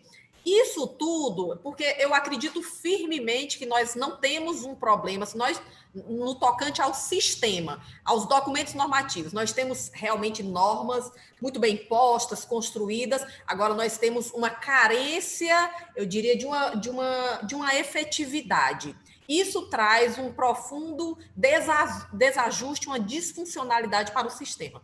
Uma coisa que me causou muita estranheza e uma certa angústia, professor Tássio, que aí eu vou lhe direcionar para o senhor mais 10 minutos aí da sua fala, depois Mauro, na mesma toada. Foi a falta de transparência em lidar com dados. Eu sou daquelas pessoas que veio para o direito não porque odeia matemática. Geralmente, né, gente, as pessoas que vão para o direito são aquelas pessoas que fogem. Meu pai é matemático, eu participava de Olimpíada de Matemática, eu amo matemática. E vim para o direito porque, enfim, também amo a questão das ciências sociais, mas isso aí é muito forte. Então, quando você viu o debate no Concefaz, o debate junto à Receita Federal, hoje à tarde, às 15 horas, nós teremos reunião com o secretário Tostes e reunião com o secretário Valderi. Estamos passando aí por batidas toda semana, toda quarta-feira as equipes estão reunidas. Mas a Receita Federal tem uma verdadeira fascinação em guardar os dados e uma dificuldade imensa em compartilhar. Então, assim, como é que um debate como esse, que é da mais alta gravidade, vem sem números claros? E outra coisa, professor Tássio, eu queria que o senhor... Nós estamos chegando a quase 190 pessoas, gente, nos ouvindo. Outra pergunta, então eu queria que o senhor abordasse um pouco essa questão da falta de transparência e dessa cultura nossa. E segundo ponto, eu, como secretária da Fazenda, e aí eu estou consciente que nós estamos tomando uma decisão, Mauro, para os próximos, pelo menos 5 anos, porque é um desgaste político extraordinário fazer tudo isso, é um engajamento social absurdo. Eu me preocupo bastante com a sustentabilidade dos entes estados nos próximos anos, caso um IVA dual seja aprovado, a União faça o dela e nós fiquemos, né, para nos agarrar com os municípios, que deixemos muito claro aqui, os municípios não querem saber dos estados, por um motivo absolutamente simples. Eles têm a base mais extraordinária dos próximos anos. Então, para que eles vão querer, como diz aqui no Nordeste, professor, se encangar com uma base ruim? A base do ICMS ela é uma base que ela vem sendo erodida diuturnamente. CMS Comunicação, mesmo no período pandêmico, ele caiu quase 10% a arrecadação. Por quê? Porque a tributação do streaming foi para o ISS. A tributação, quando a gente fala da internet, ela é mais baixa do que a própria tributação da telefonia celular. É muito mais baixa a base. Então, a arrecadação nossa tende a cair. Nós vamos gerar nossa energia elétrica. Quase a nossa arrecadação agora, grande parte da arrecadação do Ceará foi por conta da atividade de postos de gasolina. Caiu 60% o consumo de combustíveis no estado do Ceará nesse período pandêmico. Destroçou a nossa base de arrecadação. Como a gente vai estar gerando a nossa própria energia? A energia elétrica é outro veio. O Mauro sabe muito bem de grande arrecadação dentro do estado. Como é que os estados teriam sustentabilidade se a gente não entrar num modelo desse também nos próximos anos? Então, são essas duas abordagens, professor Tássio. Em torno de 10 minutos aqui, acho que para a gente. Maravilha. Achei excelente a sua fala, Mauro. Entendi agora boa parte dos atributos que Fernanda coloca para você. Mas é justamente esse o nosso debate. O político sabe vender bem. Quando ele tem formação econômica, ele vende melhor ainda. O economista calcula quanto vai ser vendido e aponta quais são os pontos de aumento de eficiência. Só que passa pelo conhecimento jurídico como é que isso se concretiza. E aí, na hora da concretização, a idealização, o diagnóstico é que não me parece ser o correto. As soluções apresentadas estão corretas, se deriva da Constituição e da lei. Mas, no seu discurso como economista, eu percebi, precisamos aumentar a eficiência da empresa brasileira. Eu, como jurista, digo, é mudando a Constituição e mudando a lei? Não! Reduzindo a obrigação acessória? Sim. Se aproximando do contribuinte? Sim. Existem outras estratégias. Daí a Babel. O economista acha que tem uma solução por um lado, o político está com a solução por outro, o jurista está criticando todo mundo. A gente tem que trabalhar em conjunto. Porque quando o Aliomar Balieiro bolou lá atrás, ou quando o Everardo fez lá atrás, criou um modelo que na época foi criticado, mas gerou excesso de arrecadação até 2014. Boa parte dos nossos problemas hoje foram por coisas que deram muito certo no passado. Então, o PIS/COFINS deu tão certo que ele passou mais de 10 anos dando excesso de arrecadação. Quando você está tendo excesso de arrecadação, criar regime especial e dar desconto é 2. Agora, olhar no momento de crise, o que foi feito no momento de bonança, por ter sido dado muito certo, é que é o problema. Então, eu vou falar, dentro dos meus 10 minutos, 5 pontos que a gente tem que fazer em conjunto. Como reduzir custo de transação? Tá? Que é simplificar, que é aumentar a competitividade, que é dar certeza de previsão de lucro. Como fazer isso? 2. Como aumentar a receita tributária? 3. Como aumentar a litigiosidade? 4. Como aumentar a justiça e inclusão social? O que é sinônimo de reduzir regressividade. 5. Dar uma reforma para o Congresso chamar de sua. Porque depois desse movimento todo, se eu vier dizendo que não é por aí, eu sou doido. Está todo mundo lá certo, maluco sou eu. Então, eu preciso dar uma reforma para chamar de sua. Não é porque as pessoas precisam abraçar uma reforma. Esse é o compromisso que se espera do Congresso. Então, o Congresso está certíssimo em querer entregar uma reforma. Então, vamos lá para, novamente, falei 10 itens de crítica, 10 itens propositivos e passa pelo que você está falando, Fernando. Quando eu fui fazer essa manifestação, eu fui chamado por uma associação específica e ela chegou e falou assim, olha, eu queria que você estudasse, professor, esse tema aqui e tal, para a gente ter um encaminhamento. Falei, primeira coisa que eu preciso de número. Se eu chegar para conversar qualquer coisa com alguém sem número, não funciona. Então, eu trabalhei com um IBS de 25%. Em alguns tipos de serviço prestado por essa associação, chegar a 1.100% o aumento de carga tributária. 1.100%. Tá? Então, começando com o número, E eu estou fazendo número de vários setores. E aí, não mais como professor, não mais pelo Instituto, pelo escritório de advocacia. Agora que a gente tem número e tem um projeto de lei, a gente faz comparativos, como era e como é. Tem gente que ganha. A indústria, que não depende de exportação de Zona Franca de Manaus, está ganhando e merece, tá? A indústria é uma forma de produção sem igual. Qualquer país que queira se desenvolver passa pela indústria. A Suíça quis deixar de ser um país só de atividade bancária e se tornou um dos países mais industrializados do mundo. Então, um modo de produção que não tem substituto ainda. A indústria tem que ser privilegiada mesmo, mas será que é colocando o custo, o ônus, nas costas do serviço, sem dizer ao serviço que está sendo feito? Ou será que a gente pode aumentar, reduzir custo, reduzir litigiosidade e ter outras formas de solução? E aí eu quero comentar o seguinte: o que corre hoje no Congresso Nacional diz: faremos uma reforma que não trará aumento global de arrecadação. Logo, a gente está falando que é uma reforma que não aumentará um centavo de valor arrecadado, certo? Então, o que eu tenho a trazer aqui... Não, eu sei que não é assim, mas eu estou pegando só o discurso deles. Eu não estou dizendo que esse é o meu discurso. Eu acho que terá o efeito que se pretende, eu acho que não vai dar certo, mas o efeito que se pretende com a CBS é repetir o sucesso do PIS e COFINS. 40 bilhões. 40 bilhões. 40 bilhões. De aumento? É. Um dado só. A Reut foi publicada uma informação do editorial do Estadão. Gasta-se no país 160 bilhões com custo de contabilidade.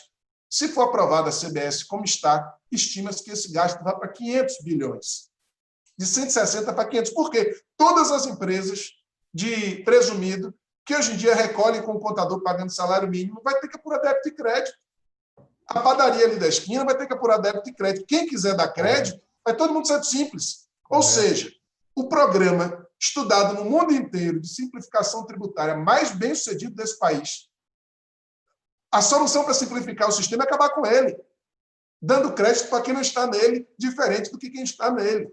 Então, com isso eu conheço as suas reclamações, Fernanda, do Simples. Não nego que ele possa ser aperfeiçoado. Se você observar, o Simples do serviço já é muito mais aperfeiçoado do que o Simples da indústria.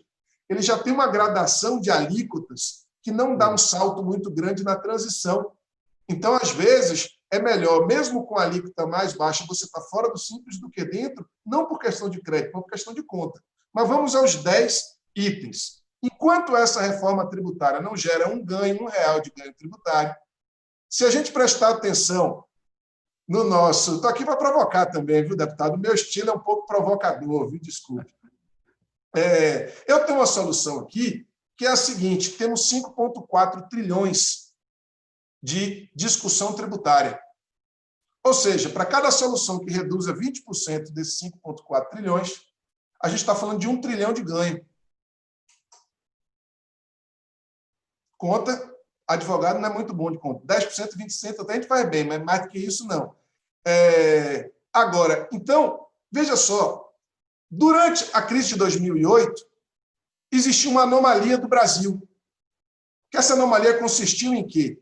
Controlar a inflação com juros altos. Então, o custo de capital no Brasil é caro.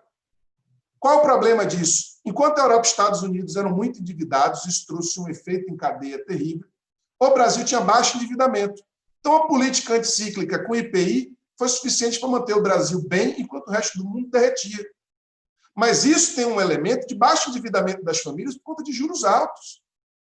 No Brasil, nós vivemos uma outra anomalia agora, fruto de sucessos do passado.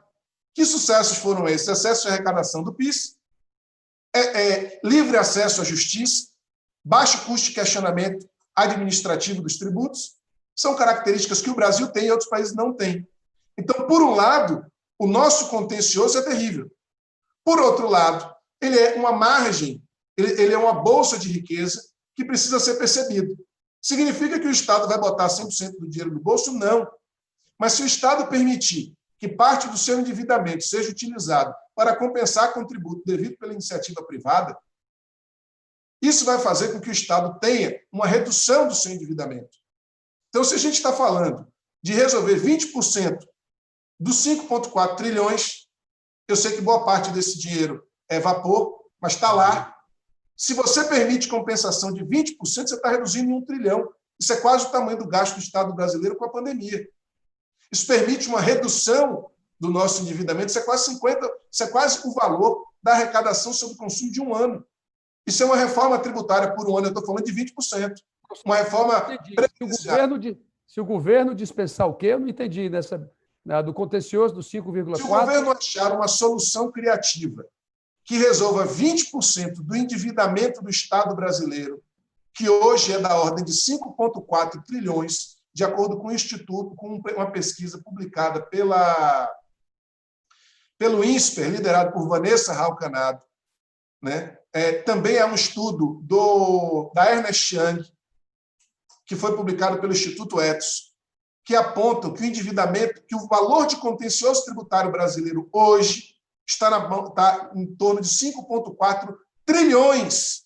Resolver 20% disso, bota 1 trilhão. Significa que isso vai ser dinheiro no bolso do Estado? Não. Mas isso significa que pode ter uma redução do endividamento público se permitir compensação de precatórios. Como é que ele resolve isso? Como é que ele resolve esses 20%?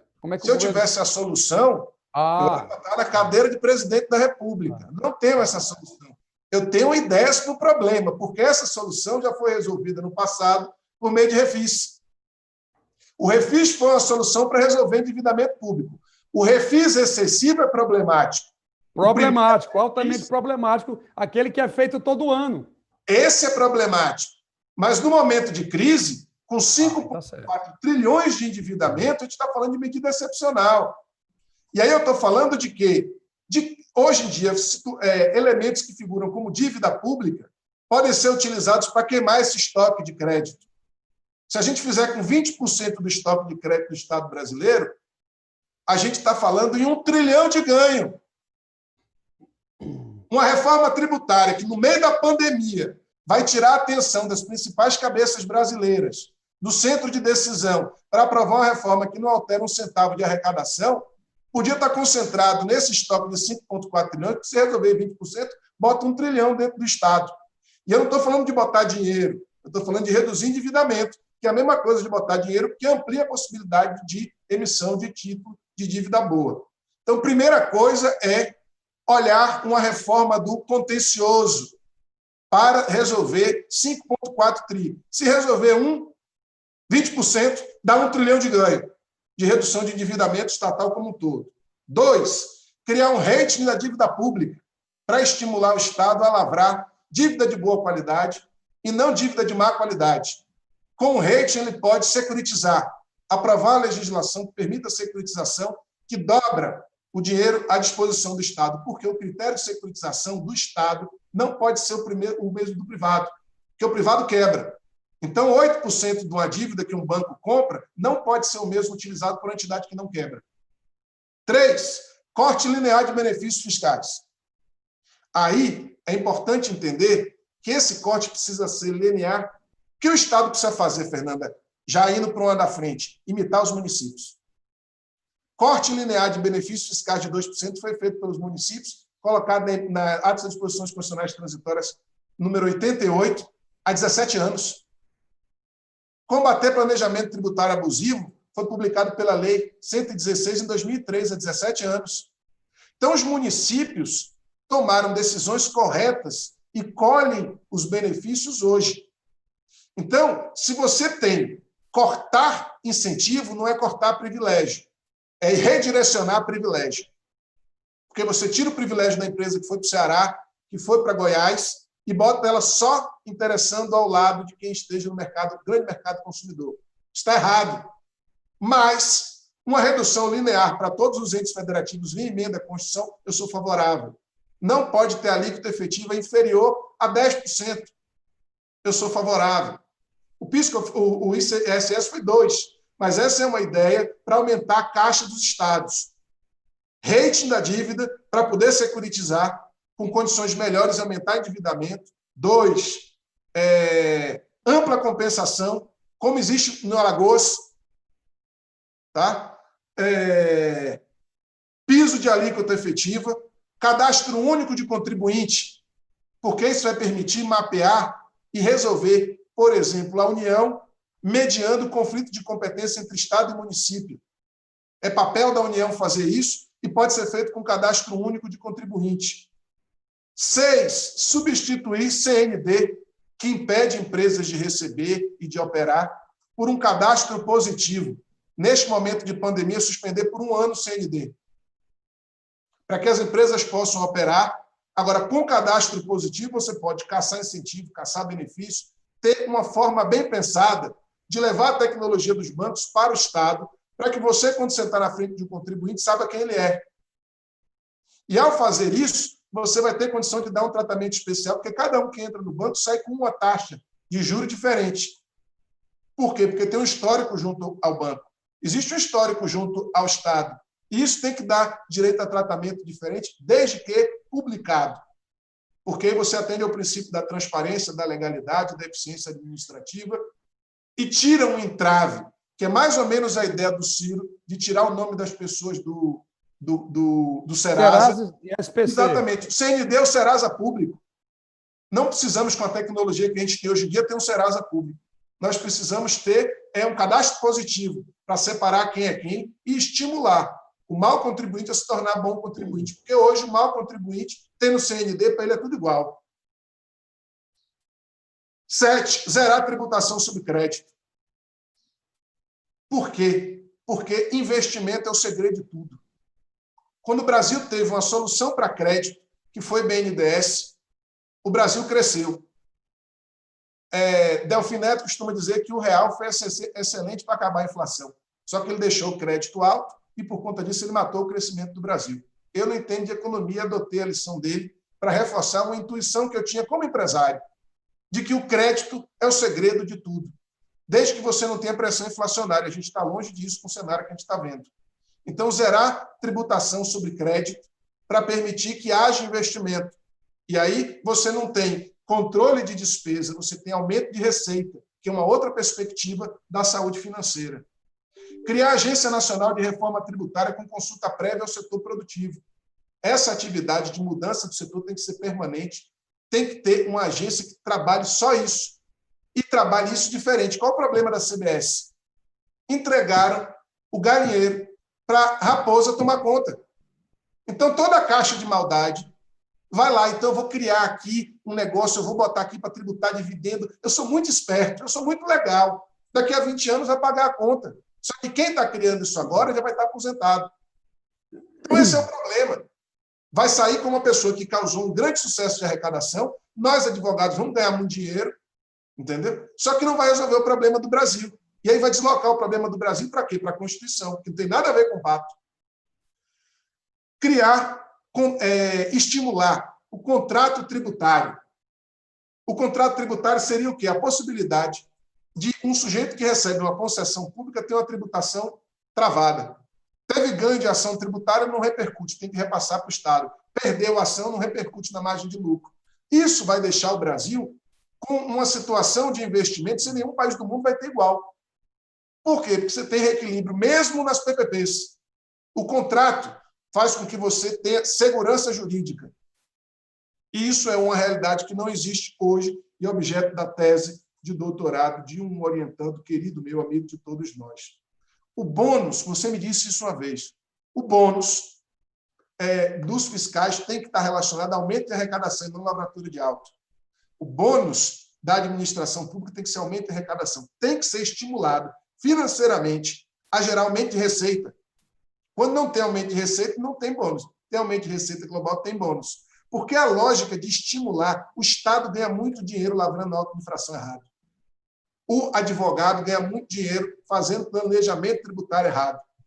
O nosso grande desafio é criar uma cultura de entendimento. E dentro dessa perspectiva, se o Brasil tem uma Receita Federal que é respeitada no mundo inteiro, uma inteligência tributária que é respeitada no mundo inteiro, a inteligência da Lava Jato foi toda ela da Receita Federal, é quem sabe entender de documento, é quem sabe entender de fluxo de dinheiro. O Brasil está muito à frente de muitos países do mundo em termos de fiscalização tributária. Temos o órgão mais inteligente. Agora, nós temos práticas internas, por exemplo, Belo Horizonte. Eu advogo com uma banda de rock. Já recebeu notificação 3 vezes, porque ela tem um código errado e o município não autoriza o código certo. Aí eu levo lá os contratos, faço uma demonstração didática de se o ato for lavrado daquela forma, ele vai ser errado e vai cair. Nem lavrar o ato, lavre. Ou seja, uma política prévia de entendimento, pública, transparente, uma notificação que sai do computador da prefeitura. Estou com esse auto aqui. Você vai querer pagar ou quer que eu lavre? Você evita o contencioso. Eu paguei um pedaço que eu estava errado, mostrei a documentação, o cara não lavrou 3 vezes. Então, essa é uma prática positiva. Alagoas tem a prática de você poder compensar precatório com débito. Isso é uma prática interessante, reduz o endividamento público, e o nosso grande tema não é só falta de dinheiro, é endividamento público. Então, veja que são 10 ideias, entendeu, que eu trago assim, propositivas, e uma delas só, que é a reforma do contencioso, a ampla possibilidade de compensação. Se resolver 20% do contencioso tributário de 5,4 bi, bota R$1 trilhão dentro do Estado. Entendeu? É lógico que essas coisas não são fáceis, mas a minha profissão é ser professor de direito. E eu sou ligado à Pontifícia Universidade Católica, que tem compromissos sérios com igualdade, com inclusão, com justiça. Entendeu? Só para fechar, nós, advogados, estamos, mais do que nunca, precisando aprender a argumentar com números. Deixar que esse monopólio na mão dos economistas fez com que os economistas assumissem um grande debate, especialmente após o plano. Os economistas têm grande capacidade de comunicação e o número é muito persuasivo na nossa cultura.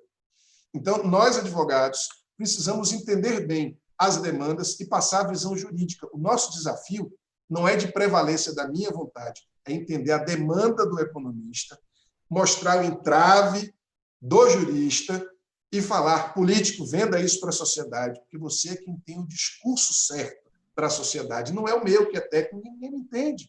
Vocês entendem por pouco. Então, eram essas as ideias que eu queria colocar, para que não fique só na crítica, entendeu? Para que a gente traga também solução. Doutor Mauro, só voltando aqui, o senhor pode tocar um pouco nesse assunto, que eu sei que o senhor, assim, por ser um profundo conhecedor da gestão estadual também, como que fica, vamos imaginar que nós não consigamos avançar no debate. Como que fica a situação, então, dos estados sem esse modelo e a nossa base com essa perspectiva de futuro? O que é que o senhor acha? Vamos lá, então. Primeiro, fazer 3, 4 comentários rápidos, inteligentes, que vou ter que fazer em relação ao que o professor Tasso falou agora. Eu vou começar pelo refis, né? Tratamento de contencioso. Contencioso em épocas de crise, ok. Não é assim que o Brasil faz, que os estados fazem. A União, de 2000 a 2017, fez 31 programas de refinanciamento. Abriu mão de 896 bilhões de reais nesse período. Ou seja, esse tratamento ficou obsoleto. A gente tem que encontrar alguma coisa diferente que possa contribuir para esse alcance ou até evitar. Eu acho que talvez seja a gente encontrar algum mecanismo para que ele não vá para o contencioso, ele não vá para a disputa judicial. Eu acho que esse é o caminho. É algo pré ao judicial. Eu acho que aí o setor público, o setor privado, pode encontrar aí uma intermediação que pudesse minimizar esse problema, porque é muita grana que se abre mão no decorrer de períodos que não tem crise, que a atividade econômica está em expansão, mas só no estado do Ceará nós aprovamos, Fernanda sabe, uma lei que proibiu o refis por 5 anos. Obviamente que agora, com a pandemia, isso terá que ser reavaliado. O CONFAS acaba de aprovar, né, um convênio para fazer refis e tudo mais e tal. E bem pequenininho, né, Mauro? Foi só de janeiro a maio. Acho que na história do CONFAS nunca houve um refis tão minúsculo, né? Perfeito. Veja o seguinte, esse negócio de... Quando eu cheguei em 1º de fevereiro de 2019, professor Tasso, essa ideia de refis eu vinha muito na cabeça, que refis tinha que ser só em momentos de crise. Cheguei lá, primeiro mandato, me sentindo todo importante. Meu primeiro projeto de lei complementar foi proibir, no âmbito da União, dos estados e do Distrito Federal e dos municípios, proibir refis fora de crise caracterizadamente, e aí definir alguns parâmetros lá. Certo de que tinha chegado abafando para a Receita, que o governo federal rapaz, esse cara chegou mesmo. O governo barrou. O projeto está lá parado, pronto para aprovação, mas infelizmente não é. As coisas na teoria se raciocina de uma maneira, mas quando você vai fazer o exercício político da aprovação, ela muitas vezes encontra resistências. Portanto, esse trato do refis tem que ser feito em momentos realmente que são necessários, repito, como é o caso agora desse que nós estamos vivendo. Segundo, o professor Tássio falou sobre securitização da dívida. Isso já existe na Lei Complementar 173, já está lá. Qual é o problema? Existem dois problemas. Inclusive, foi um assunto que eu mesmo debati, Fernanda debateu comigo, ela trouxe vários secretários de Estado para conversar conosco. Nós temos um outro projeto fora da Lei Complementar. A Lei Complementar 173 é essa do auxílio a estados e municípios, que foi aprovado recentemente. Lá tem um artigo que trata dessa questão. Mas tem um outro, tem um PLP que trata dessa securitização. O problema é que algumas pessoas interpretam que as pessoas não compreendem que você tem dívida que não se vai receber, você tem dívida de extrema complexidade para o seu recebimento, tem dívida que não tem garantia real, então você tem que primeiro fazer um trato ou um rating, como você bem falou, em relação a esses créditos para poder fazer uma venda. Mas isso é perigoso na política. O Banco do Brasil agora acaba de vender uma carteira de 3 bilhões de reais por 302 milhões ao BTG Pactual, está maior confusão no mercado. Teve fraude, não teve fraude? Não é só fazer o processo. Há uma desconfiança em função desses modelos aí de desvio de recursos, de corrupção e tudo mais.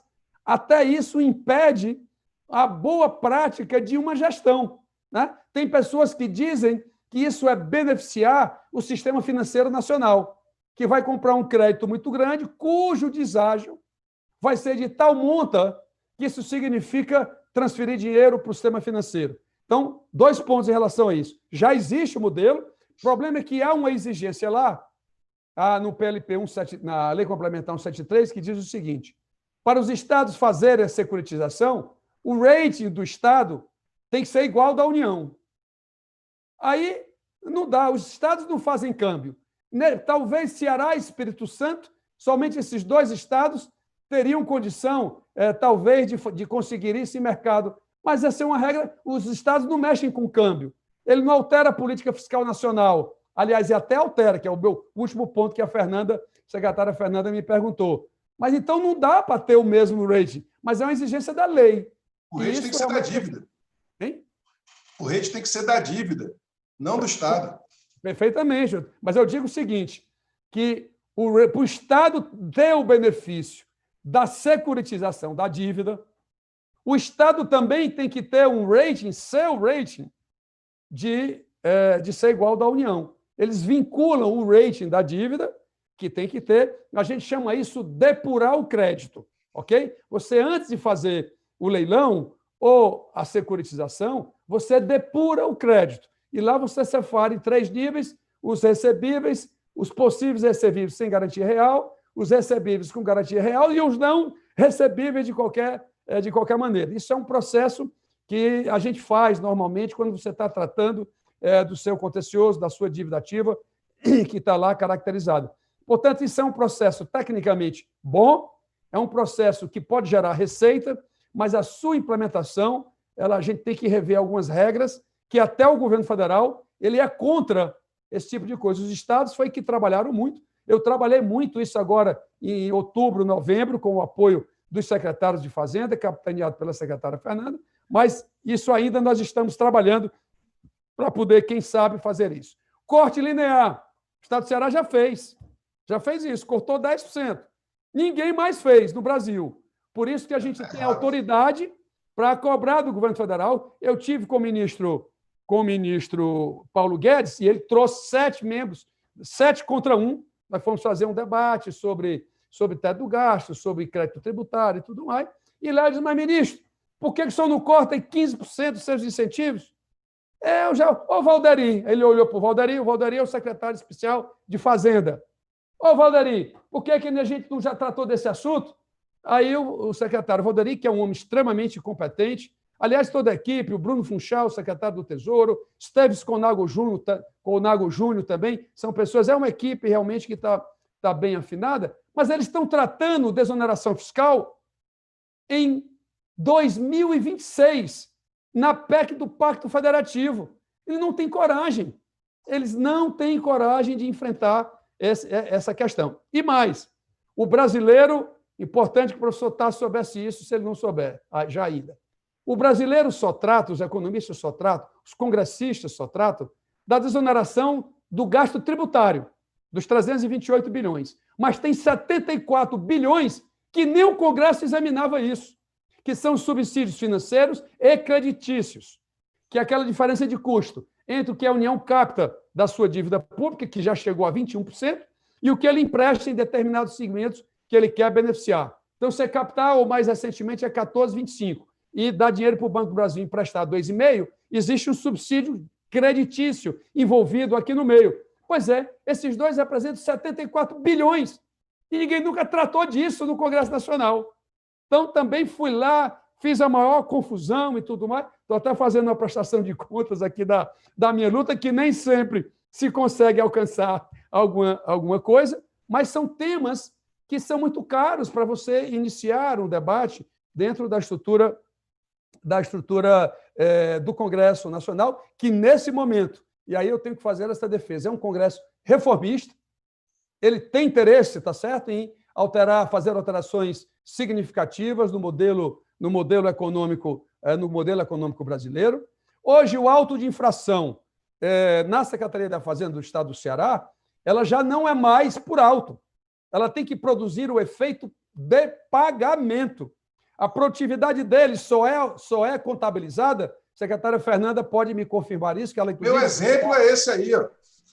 Ela está, inclusive, aprimorando isso, mas foi realmente no início tivemos problemas para definir isso, mas isso foi alcançado, e isso hoje está trabalhando, portanto, não é aqui querendo nenhuma cantar vantagem, mas o Ceará já produz um modelo devidamente acertado para poder examinar essa questão. Aliás, tem um modelo que a Receita, eu já disse para o Tostes isso, o Ceará tem um negócio chamado monitoramento. Ele produziu com as suas bases de dados, ele produziu aí, na minha época, era 61 indicadores, não sei se a Fernanda já tinha 5 a mais para ampliar, enfim, e aí você tem, em algum deles, desconformidade com o que nós estimamos.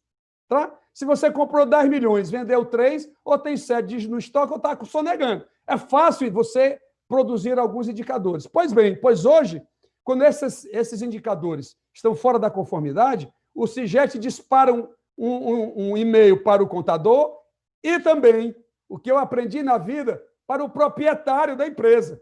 Porque muitas vezes ele chegava e dizia assim, eu aprendi com a Fernanda, olha, o contador não me falou, o contador não me disse. Então, são modelos de gestão, você vai aprimorando a gestão e você vai tirando, inclusive por medidas simples, administrativas, que você vai corrigindo, né? Vai trazendo, inclusive, o empresário mais para perto do fisco, porque quem paga o tributo é o empresário.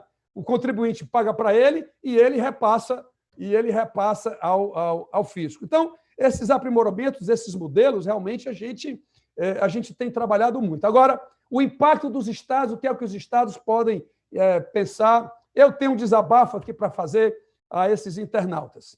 A União só veio compreender no passado que desajuste dos estados brasileiros repercutem no fiscal da União. Tudo que os estados fazem de má gestão, vamos dizer assim, isso tudo rebate em aporte de recursos do governo federal. Por isso que existe refinanciamento de dívidas, entram no Supremo Tribunal Federal para não pagar. O Estado do Ceará nunca entrou no Supremo Tribunal Federal, nunca. Nem eu entrei, nem Fernando entrou, para questionar. O Estado de São Paulo entrou questionando se juro era simples ou composto, para não pagar dívida. Deixou de pagar quase 3 bilhões de reais em 2016. E o Rio de Janeiro está, nesse exato momento, no regime de recuperação fiscal, lei complementar 156, eu acho que é 156, é isso, Fernando? Lei complementar 156. Pois bem, 3 anos, o governo deu 3 anos para ele pagar, para ele não pagar, o governo federal pagar, o contribuinte brasileiro já pagou para o Estado do Rio de Janeiro 34 bilhões de reais. Eu falei bilhões com B de bola, e ninguém diz nada. No Rio de Janeiro, ninguém diz nada. Eu sou muito ligado ao pessoal da FGV Rio, lá o nosso pessoal do IBRE, da EPGE e tudo mais. Cadê vocês? Onde é que vocês estavam para descobrir isso? E agora, professor Tasso, leve, por favor, o que eu vou dizer agora. Está no Congresso uma história chamada de Plano Mansueto, que é para reorganizar as finanças dos estados brasileiros, vamos colocar novas regras. Pois bem, lá ele está afrouxando a regra do regime de recuperação fiscal, que só entrou o Rio de Janeiro. Então, eles vão afrouxar para entrar Minas Gerais, para entrar Rio Grande do Sul e para entrar Goiás. E mais, o Rio de Janeiro descumpriu, porque o regime de recuperação fiscal são 3 anos, prorrogáveis por mais 3 anos. São 6 anos, se o Estado cumprir todas as regras estabelecidas naquele contrato de compromisso que o Estado é obrigado a assinar com a Secretaria do Tesouro Nacional. Sabe o que é que estão fazendo? E o Mansueto não gosta disso. O Mansueto, inclusive, pede para retirar o nome dele dessa história. O Mansueto, Tasso, foi meu aluno aqui em Economia Internacional, um brilhante aluno. Sim. Obviamente, não tão brilhante quanto a Fernanda, quando foi seu tutelado aí na sua dissertação. Mas, enfim, lá, quando você afrouxa as regras, o governo federal vai dar 39 bilhões a Minas Gerais, vai dar 28 bilhões ao Rio Grande do Sul, vai dar 12 bilhões, há uma dúvida, 10 ou 12 bilhões a Goiás, e sabe o que é que ele vai fazer para o Rio de Janeiro? Pois bem, como ele não está cumprindo esses 3 anos, a lei complementar vai dizer assim: Rio de Janeiro, esqueça tudo que você não cumpriu. Então, você, além de não ter cumprido, eu ainda vou lhe dar, em vez de mais 3, eu vou lhe dar mais 7 anos sem pagar a dívida pública. Esse é o plano Mansueto. Então, às vezes, os meus colegas acham determinadas ações extraordinárias, muito boas, mas elas são extremamente nocivas à estrutura fiscal, à estabilização fiscal do governo federal. Então, isso me preocupa, secretária Fernanda, com como é que os estados, vistos de maneira diferenciadas, alguns com privilégios, o seu estado do Ceará, que você tão bem conduz agora, tem baixo nível de endividamento, tem resultados primários positivos. Eu estou me abstraindo aqui de 2020, que é um ano atípico, tem todas as regras cumpridas dentro do seu PAF, mas para você ter um tratamento à luz do que o Ceará hoje representa para todo o Brasil, isso não acontece. Daí a minha luta aqui no Congresso Nacional para ver se a gente reformula um pouco essas estruturas. E, por fim, eu queria ouvir a opinião do que o ministro Paulo Guedes está falando. Aproveitar aqui o Tasso e a secretária Fernanda. Ele está dizendo o seguinte: ele vai desonerar a contribuição patronal, a contribuição sobre folha, vai tirar os 20%, pelo menos de uma parte, terá que ser uma parte só, porque ele quer criar o ITF, Imposto sobre Transações Financeiras, ou o ITD, Imposto sobre Transações Digitais. Você diga qual é o nome aí que ele quer criar. Primeiro, quero dizer que a contribuição patronal são 280 bilhões ano. Ele quer criar um ITD que diz que vai arrecadar 120, 140. Portanto, ele não pode acabar com a contribuição patronal, mas ele pode sim diminuir essa contribuição. Existem várias críticas em relação a esse novo imposto. Como é que o professor Tasso vê essa questão? Porque eu queria, ao final, fazer um comentário, não quero adiantar a minha percepção sobre isso, mas eu queria ouvir aí sobre a luz do direito, da economia, enfim, queria ouvir o que é que vocês pensam sobre essa, como não vai ser. Ele não sabe nem vender, ele fala que vai criar um imposto, ele devia dizer substituir, para ver se as pessoas, pelo menos, entendem melhor, mas eu queria, portanto, aprender aqui com vocês uma ideia, e isso vai ser já chegar no Congresso Nacional. Pronto, o Mauro levantou a última bola aí para o Tássio. De fato, a gente está mantendo aqui, o pessoal está nos acompanhando, viu, gente? O debate está muito rico. O pessoal de Solonópolis, Mauro, manda um abraço para você, estão ligados aqui a você. Obrigado. Eric Macedo, um abraço a você, Tássio. todo mundo aqui, várias pessoas, nossos gestores, os nossos integrantes do Conselho de Defesa do Contribuinte Cearense. Nós temos um conselho super ativo, os nossos conselheiros estão todos ligados aqui também na temática, as pessoas, Gilson Aragão, Josiane Becker, lá do IBET também, parabenizando. Esse tema a gente tinha tratado, né, Tássia? A gente falou sobre o ITD, enfim, esse imposto sobre transação financeira. E aí, Tássia, eu pediria que fosse breve para a gente encerrar já o evento, porque a gente passou a tarde aqui, viu, gente? Realmente falando, duas pessoas da maior profundidade, e está sendo muito instigante. Obrigada. Vai lá, Tássia. Eu gostei muito, Mário, que você colocou, porque justificou porque eu disse que uso o Estado do Ceará como exemplo quando eu estou falando desses temas. Das 10 coisas que eu falei, 5 o Ceará já está fazendo. Então, achei fantástico, e outras não foram feitas por problemas complicados. Eu acho que a gente precisa, em matéria tributária, mais de um Tarcísio Gomes de Freitas do que de uma postura ideológica. Nós precisamos ir para a pragmática.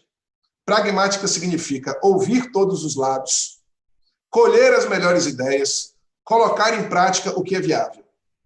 O debate ideológico, acabar com todos os incentivos, acabar com tudo isso, não funciona. Vamos copiar as nossas boas práticas. O ISS tem ótimas boas práticas para ser copiada pelos estados. Os estados precisam fazer a mesma coisa que os municípios fizeram, vem fazendo nos últimos 17 anos. A questão de um tributo sobre operações financeiras, ela precisa ser vista, eu vou falar rapidamente, de 4 perspectivas. Politicamente é uma bomba. Já se mostrou, falar de nova CPMF é desastroso.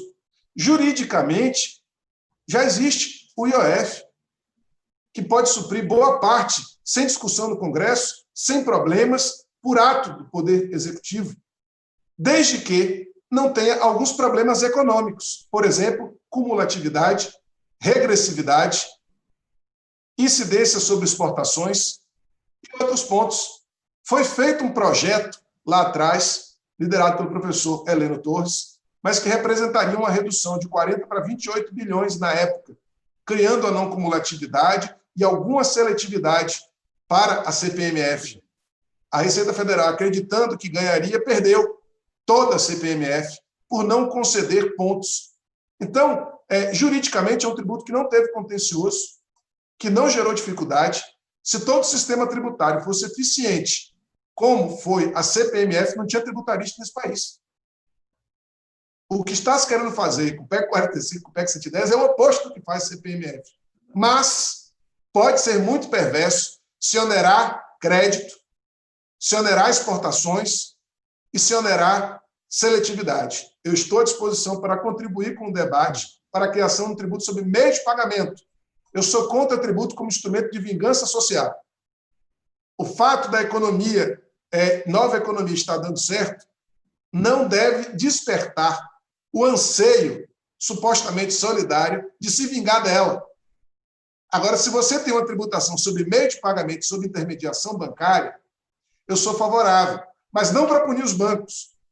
Tem que ser criado, junto com um tributo assim, normas regulatórias que estimulem o uso de banco. Por exemplo, na Itália é proibido pagamento acima de 1.000 euros em dinheiro. Eu sou favorável a extinguir dinheiro, usar só dinheiro de plástico, que é 100% monitorado. Junto com normas regulatórias, eu não vejo problema em se aumentar o IOF sobre meios de pagamento, mas vejo problema em se criar uma discriminação sobre atividade digital que seria inconstitucional. Acho que viola o princípio da igualdade, tá? Porque a gente está falando ali é de intermediação. Se eu uso um computador ou uma representante de dia a dia, isso não me habilita a ser um intermediador excessivamente onerado. Tá?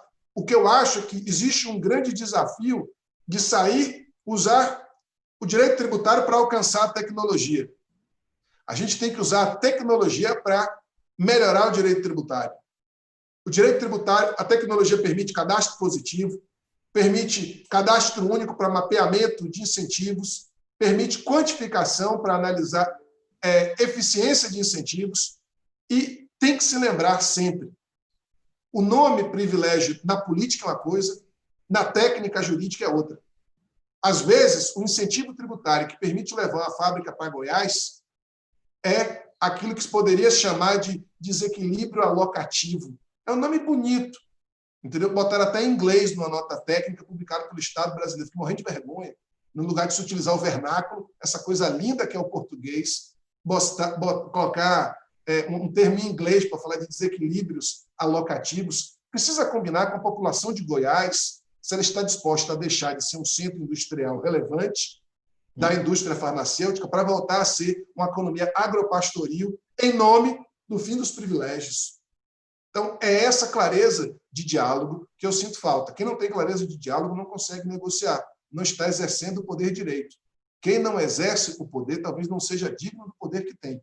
Por isso que eu prefiro observar os bons exemplos, ser o primeiro dela depois, de que fazem bom uso do poder que tem, identificando corretamente os problemas e utilizando o poder que tem para resolver problema, não para criar novos. Eu vou ser beneficiado como advogado se forem criados novos problemas, mas o cidadão e o professor que espera ter um país melhor para o futuro vai ficar profundamente decepcionado. Mauro, para finalizar, Mauro, vamos lá. O pessoal da Rádio de Icó, eu tenho que falar aqui, viu? Manda um abraço para você. Você está muito famosa, secretária Fernanda. Sou eu, né? É isso mesmo. Mas professor Tasso, vamos lá. Primeiro, regressividade. Toda movimentação financeira acima de R$5.000 está isento da movimentação. As pessoas são idiosincráticas, a CPMF, porque quando ela passava um cheque de R$50, estava lá o 0,38 em cima dele. Então, vamos acabar com esse conceito, isenta R$5.000. A minha estimativa com a receita foi 160 bilhões, com 0,20, não 120. Aí, você tirando 5.000, você perde 20 bilhões da sua receita, mas você retira classe média e classe baixa desse imposto. Estão fora. Até porque, num debate da Globo News, uma determinada jornalista, também de uma cadeia grande nacional, disse assim: Mas professor Benevides, mas então eu que sou da classe média, ganho R$30.000, eu vou passar 6 cheques de 5.000. Aí eu disse, mas Miriam, jornalista, eu não estou preocupado com a classe média. Eu estou preocupado com movimentações de 1 milhão, de 10 milhões, de 100 milhões, de 1 bilhão de reais. Essa que é a essência do imposto. Portanto, regressividade, não converse mais comigo, porque esse assunto ele realmente está eliminado. Segundo ponto, esse é um ponto, sobretudo, colocado, né, sobretudo na indústria, que tem cadeias muito longas, chama-se cumulatividade, que é um que o professor Tasso acaba de colocar aqui também. Vamos lá. Cumulatividade no sentido de que a cada instância da cadeia você está tendo a incidência do tributo. Ao final, isso vai aumentar o seu custo, que ao final aumenta preço. Né? Você vai criar distorções de preço na economia, porque o imposto é cumulativo, ele passa a ser, seu produto passa a ser caro, e ele vai criar inflação, que é a preocupação dos meus colegas economistas quando eles falam em cumulatividade do tributo. Aí eu pedi meus alunos para fazer o seguinte: eu aprendi, introdução à economia, que inflação tem a ver com política fiscal, com política monetária, com taxa de câmbio, com várias coisas que não somente aquele momento, o 0,38 que o tributo possa representar. Aí eu pedi aos meus alunos para ir lá ver quanto era a inflação antes da CPMF e quanto era a inflação em 2007. 2007 foi o último ano em que a CPMF vigorou aqui no Brasil. Professor Tasso, pasme que você vai ouvir agora. A inflação era 12 e foi para 4,93. Então, essa cumulatividade, eu não sei bem se isso vai ter, se essa condição do preço chegar mais caro ao final, até porque, somando o segundo ponto, eu vou reduzir a folha dessa mesma empresa. Eu pedi já a 2 empresas, as 2 indústrias estão fazendo para mim, vão me entregar na sexta-feira. Eu quero saber qual é o custo dela, da sua folha, uma empresa média e uma empresa grande, qual é o custo dos 20% da sua folha, uma indústria que tem 3 etapas antes da sua produção, tem de 4, tem de 5, tem de 2, eu fiz aqui a média de 3 etapas, com 0,20 na entrada, 0,20 na saída, que é o que se fala, para poder ver qual é o custo dele, se é maior ou se é menor, porque ele nem é inflacionário, porque a CPMF não foi, e eu repito, a idiosincrasia é muito mais pela regressividade que ele gerava no passado, isso está sendo eliminado. Eu acho que para a indústria, inclusive, vai ser mais barato fazer para ela, para o custo dela, vai ser mais barato. Isso diminui o custo de geração de emprego. Você vai ter um empregado mais barato. Assim que a economia retomar, você poderá ter mais condições, vamos dizer assim, de absorver mão de obra. E, por último, se fala muito em desintermediação financeira. Esse é outro tema que meus colegas levantam demais. Pois bem, ainda quando seu colega Marco Sintra estava lá na Receita, eu vi uma pré-minuta que dizia o seguinte: se um traficante quer comprar, bota 100 mil na caixa de sapato e vai comprar um carro para a sua namorada, por exemplo, ele não poderá registrar o carro. Isso só será possível se o Detran só será possível se ele pagar perante ao Detran o ITF. Se ele coloca em 2 caixas de sapato 300 mil reais para comprar um apartamento e entregar, porque ele não pode colocar no nome dele, óbvio, ele tem que colocar em nome de terceiros, que ele está clandestino, no seu laranja, né, como a gente diz no linguajar popular. Ele não registra, ele não poderá comprar. O cartório exigirá o pagamento do ITF ou do ITD, o que quer que seja. Portanto, na época da CPMF, nós tivemos a desintermediação financeira nos primeiros 7 meses. Depois, isso voltou ao normal. Essas regras de proibição de transações, né, com controles em determinados locais, isso também minimiza drasticamente. Então, nós temos, agora, infelizmente, esse é um imposto que não precisa de nota fiscal, isso é um imposto que não tem complexidade, o sistema ajusta isso rapidamente, isso pega o caixa 2, isso pega o dinheiro ilegal. Eu acho um imposto muito poderoso, substituindo o imposto, eliminando a regressividade, escalonando a desintermediação financeira.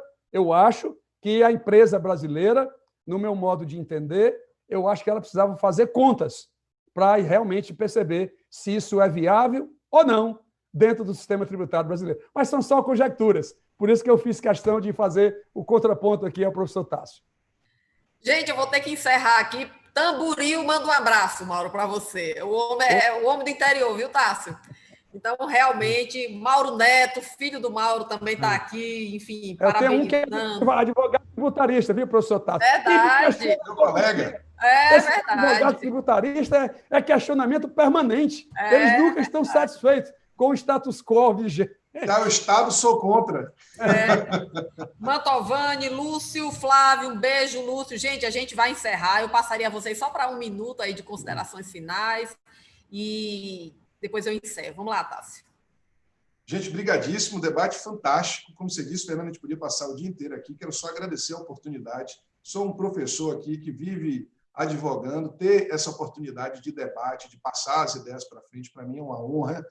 Felicito vocês por estarem discutindo os grandes temas da República, estarem em sintonia com os novos meios, levando ideias para muito além do que é aqui. Estou à disposição para trabalhar em cada uma dessas ideias no meu instituto, faço isso gratuitamente. Eu tenho educação, estudei na Universidade Federal da Bahia, o que me dá uma obrigação de retribuir para a sociedade. Sou professor da Universidade Católica, o que redobra a minha universidade com o meu comprometimento com justiça, com igualdade.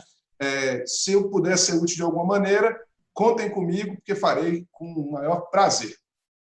Doutor Mauro. Bom, Fernanda, a minha primeira palavra, antes de dizer que, como estou encantado aqui com o raciocínio do professor Tássio, mas antes, eu preciso mandar um abraço aqui para, em 3 ou 4 nomes de toda a sua equipe, mandar um abraço para a Liana, mandar um abraço para a Sandra, mandar um abraço para o Zé Carlos, enfim, tantas pessoas que contribuem, né, que estão hoje sob sua liderança aí na Secretaria da Fazenda, sabem a importância que o fisco representa para um Estado democrático de direito, para um processo de crescimento econômico. Portanto, em nome de todos os seus funcionários, eu quero parabenizar a você pelo grande trabalho pela contribuição que tem dado ao Estado do Ceará. Isso, para todos nós, é muito relevante, inclusive nacionalmente e internacionalmente. Você sabe como o BID, o Banco Mundial, a CAF, eles nos observam, né, diante desse modelo que está implementado no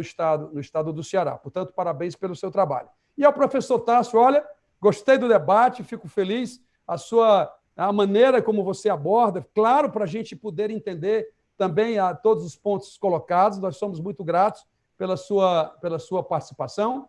No Congresso Nacional, qualquer ponto que possa ser aprimorado, em qualquer matéria que mereça um registro ainda mais aprofundado ou mais percussiente, como diz meu pai, Mauro Benevides, que é um homem muito erudito no português. Enfim, estamos aqui à disposição para contribuir, porque eu acredito que é possível, sim, fazer um Brasil muito mais justo e um país muito mais desenvolvido. Muito obrigado aqui pela oportunidade. Gente, eu sabia, como boa mulher, né? A intuição é um forte meu, e eu sabia que essa dupla ia ser bombástica, e realmente eu acho que todos nós ganhamos, dá para perceber a energia de vocês, mesmo a distância, a empolgação, realmente foi muito bom, a manifestação das pessoas, as pessoas que nos acompanharam aqui, enfim, acadêmicos, pessoas de municípios, pessoas do Estado e os nossos servidores super interessados, nossos gestores, Mauro, todos eles também agradecendo, parabenizando você e ao Tássio pela profundidade e eu diria, pela pertinência da temática. Eu finalizaria agradecendo a vocês dois pela oportunidade, muito obrigada, né, pela confiança e por terem acreditado que a gente faria uma excelente manhã, como fizemos, tenho certeza. Agradecer aos meus 3 secretários, Sandra, Liana e Fabrício, pelo apoio de sempre. Fabrício, né, Mauro? Fabrício. Ave Maria, meu Deus do céu. Eu sei, Fabrício, muito querido, e, enfim, uma pessoa... Ao Márcio da Dívida, ao Paulinho, tantas pessoas, né? Pois é. É ruim quando a gente... Com a Célia. Com a Celinha. A Célia. A Dulce também está, né? Isso. É porque a gente demais, muita gente que gosta de vocês, que acompanhou, todos nós muito engajados. O Mauro tem uma liderança muito forte dentro da casa, tá? E aí realmente é difícil a situação dele, querendo lembrar de alguns, mas as pessoas perdoam, a gente sabe, logicamente, por tudo isso. Agradecer mais uma vez a Sandra, Dulce, Celinha, Márcio, por esse momento, eles estão aqui comigo, Márcio e Deise. Muito obrigada a vocês, muito obrigada às pessoas que nos acompanharam, ao grupo do IBET, ao grupo da PUC, aos nossos interiores, enfim. E um beijo a todos, gente. Até o próximo Conecte-se. Tchau. Valeu. Tchau para vocês. Valeu. Abraço. Obrigado, tchau.